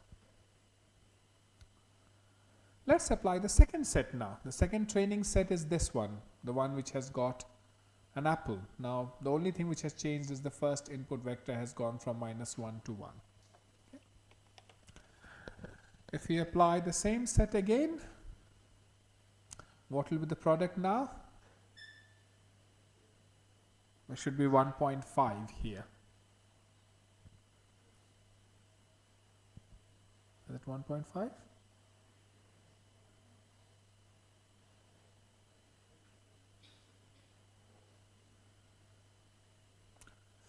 Oh, sorry, 1. My apologies. 1. Right? So 1 plus 1.5, I get 2.5. This is a very large number. So if I do a hard limit of this, I will get 1. I'm still erroneous. Right? I've still done a mistake. So now what I will do? But I'm erroneous on the other side. So now I will subtract my weights. If I subtract my weights, I get a new set of numbers. Let's check if these new set of numbers work. Let's go back to our training data and multiply minus 1.5 with this set of inputs and see what so can somebody do this first multiplication? 1 plus 0.5, 1.5, there's a positive number, hard limit becomes 1. Yeah, the kind of sensor work. With this input, it gave me it gave me a result of 1, and 1 was banana for me, minus 1 was, or 0 was an apple for me. So, just in 2 training steps, despite using a very, very simple model, we have been able to train this system to get to a kind of, we haven't got the ideal number system, because ideally we expected, my ideal training vector was expected to be minus 1, 0, 0. Right? I have not got minus 1, 0, 0, but I'm not too far from it either. I have got minus 1.5, minus 1, 0.5. So in due course time it will forget. But despite its simplicity, it always converges to weights of a desired classification if the weights exist. It will take a long period of time, but it will always do that. Now that's the very, very simple individual block of a neural network. And we will use this as the fundamental of forming more complex neural systems. So hopefully you can see when I said the perceptron programming is not going to be very tricky for you. It's fairly simple, and I hope you to be able to do that. Before I let you go in peace today, because I did promise we will leave in about 1.5 hours, but so we are reaching that time. Now historically, when it comes to financial data, we did time series analysis, because financial data exists in time series. People have recorded time-based data, right? And what we always did, we used some sort of statistics, okay? Essentially to say if the mean of something is here, the mean will remain the same, or the mean will move with the average or something. So we'll do a quick analysis of an hour tomorrow to see what are these things. But we always made very strong assumptions about market. And one of the assumptions was market is good and ideal. Market is never ideal. Okay. And the statistical methods which we used were things like either correlation, method of moments, goodness of fit, and various type of other statistical measures. Remember in the morning we went through slides to show how correlation can be a very bad example of looking at causality. Some two things they are correlated doesn't mean they are together, they are causal with one another. In a similar fashion, when people do Janam Kundli analysis, they look at Mangala and Mangali. That has got absolutely no correlation whatsoever. The problem with financial data is this: it's complex and it's highly nonlinear. It has got high threshold values. I will give you a very good example. So let's take an example which will put me in the least trouble. Should we take the example of buying a shoe or buying a t-shirt? T-shirt. So say you see a t-shirt worth 200 rupees and your budget was 150. You might try to convince yourself, okay, I had a hard limit of 150, but I really like this t-shirt, so I'll pay 50 rupees more. I don't know whether you can buy a t-shirt for 200 rupees in India or not, so please correct me if I'm wrong. But if it's a small difference from your heart treasure, your brain will allow you to make that elevation. You will say, fine, I will eat less pani puri today to compensate for it. But if it's double the price, you will say no. But if I ask you where exactly is the threshold, because you started with a threshold of 150 and now you yourself are willing to move. So till what point you are going to move is very non-linear. It's also very individualistic. Okay. The other problem with financial data is quite often it's a non-numeric and unstructured. So yes, I have stock indexes. And to some extent we have things like budget given by the finance minister. But many a times a speech by the finance minister can cause trouble. So if tomorrow the finance minister say that Bangalore has got too many techie people and I'm having water problem in Bangalore, I'm thinking of putting a 5% tax on people working in Bangalore. Just thinking. She doesn't put a tax. But that statement alone will reduce the share prices of Bangalore-based tech industries.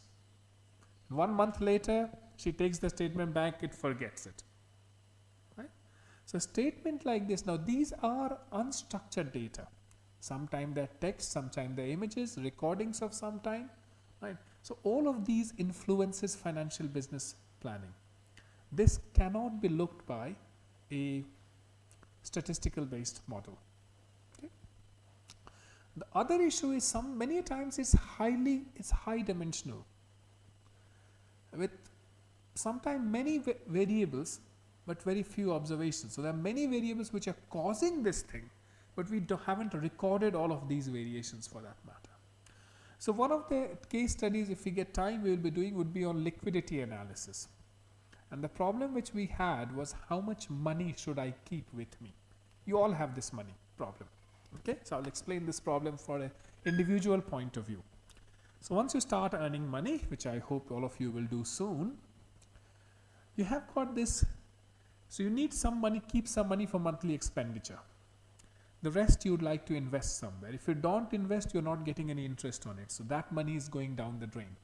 So you could possibly buy a share or invest it into a fixed deposit. कहीं भी invest करेंगे आप, right? Bank में. तो उससे आपको interest मिलेगा.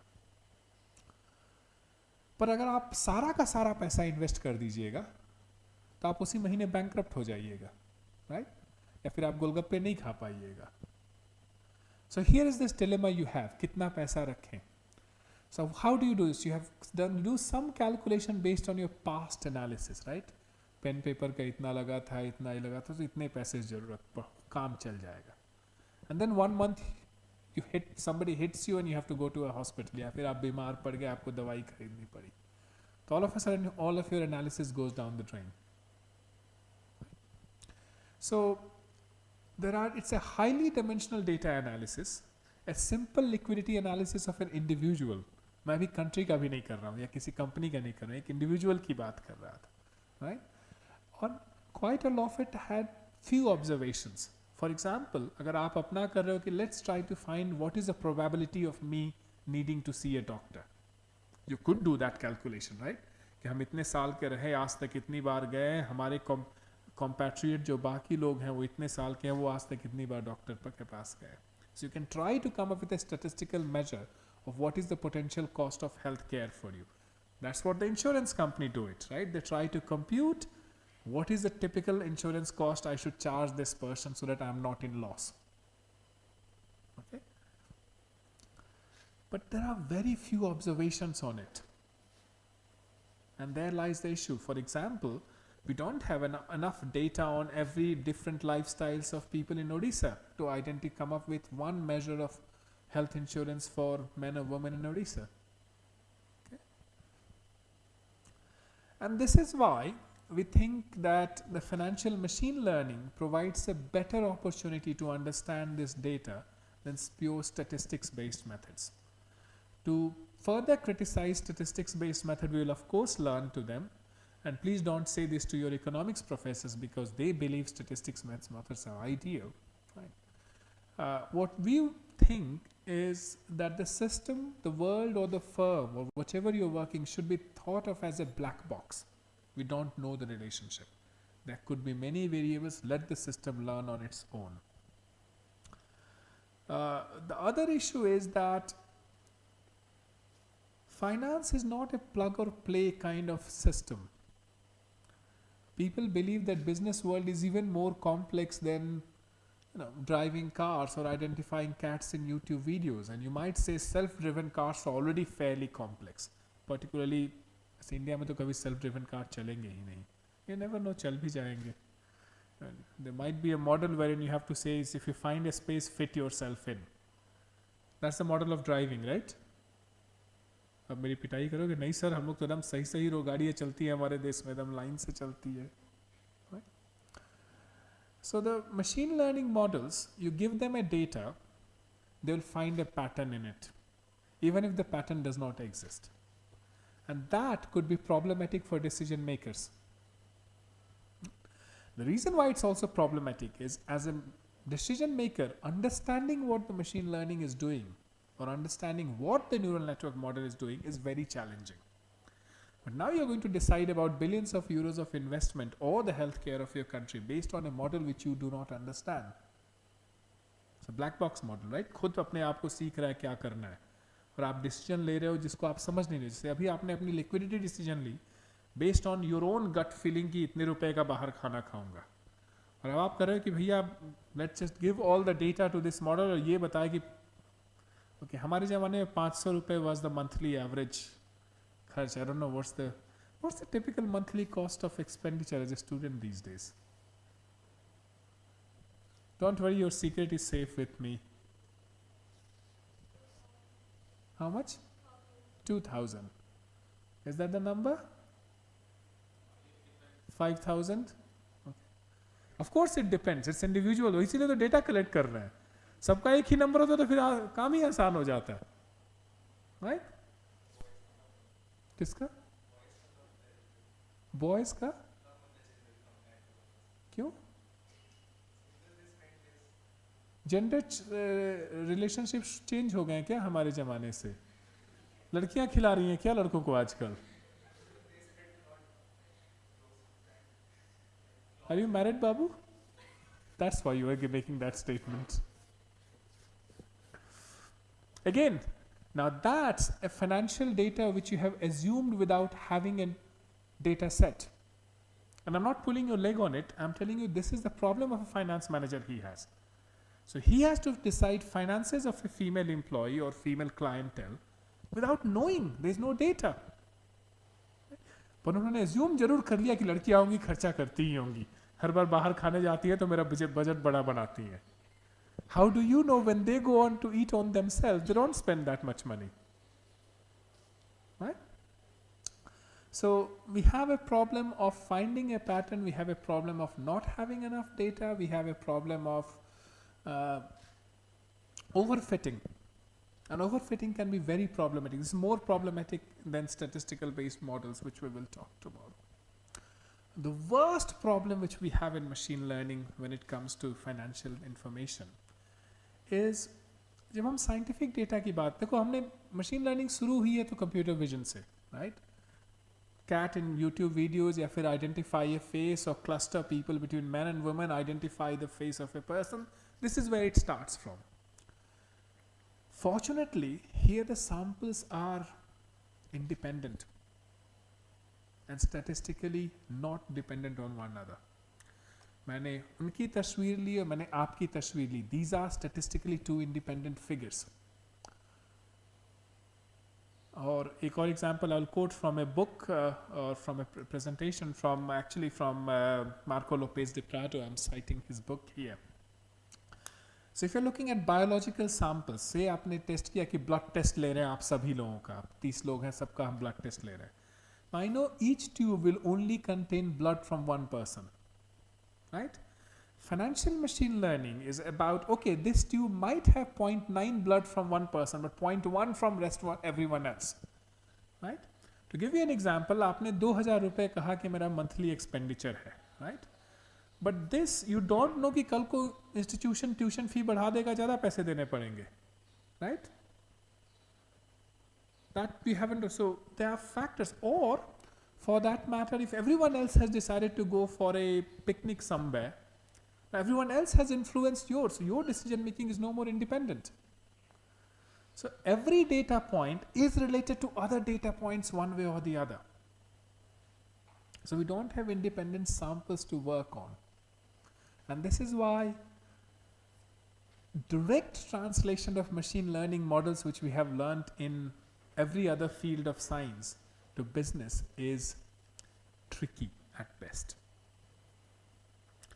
So what we will do tomorrow onwards is we will be looking at lower hanging fruits, not to predict कि कितने पैसे चाहिए. Actually that might not be a bad idea. आप लोग एक data create करोगे. Let's try doing this thing. That's for fun.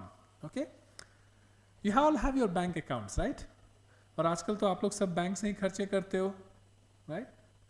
So you can have a financial statement last 12 महीने के अपने और 24 महीने के.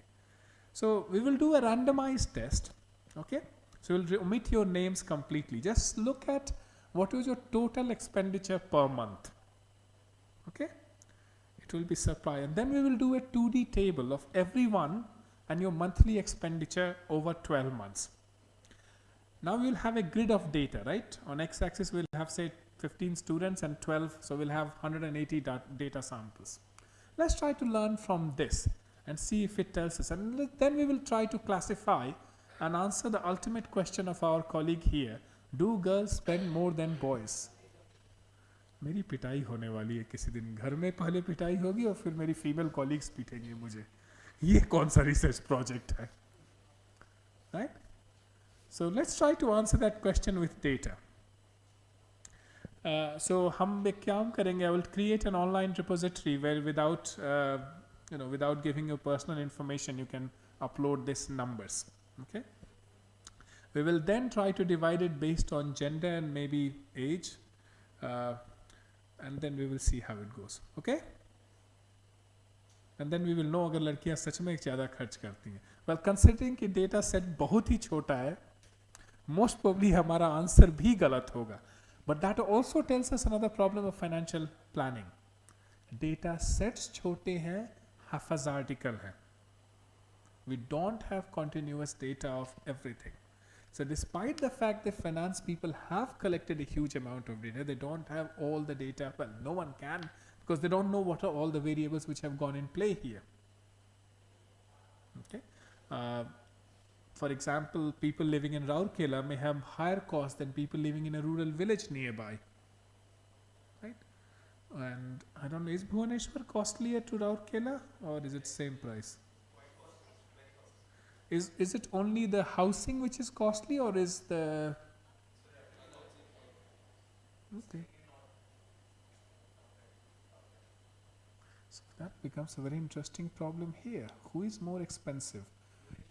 A Bhubaneswar based girl or a Rourkela based boy or vice versa?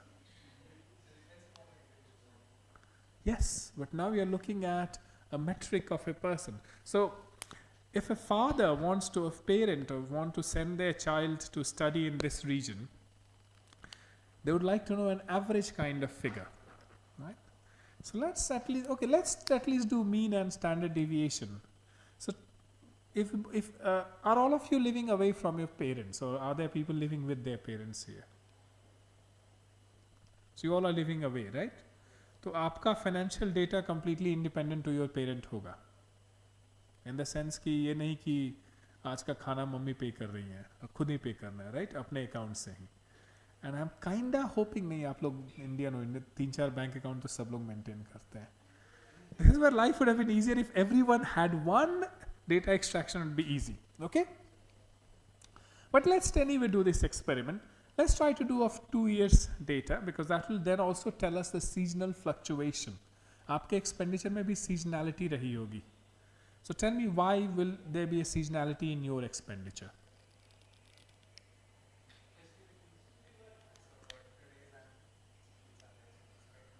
So आप hostel में रहते हो? हॉस्टल में तो हर 12 महीने किसी न किसी का बर्थडे रहता है, तो वो एक्सपेंडिचर, अच्छा अपने बर्थडे में जाना, फेयर इनफ. हाँ मजबूर.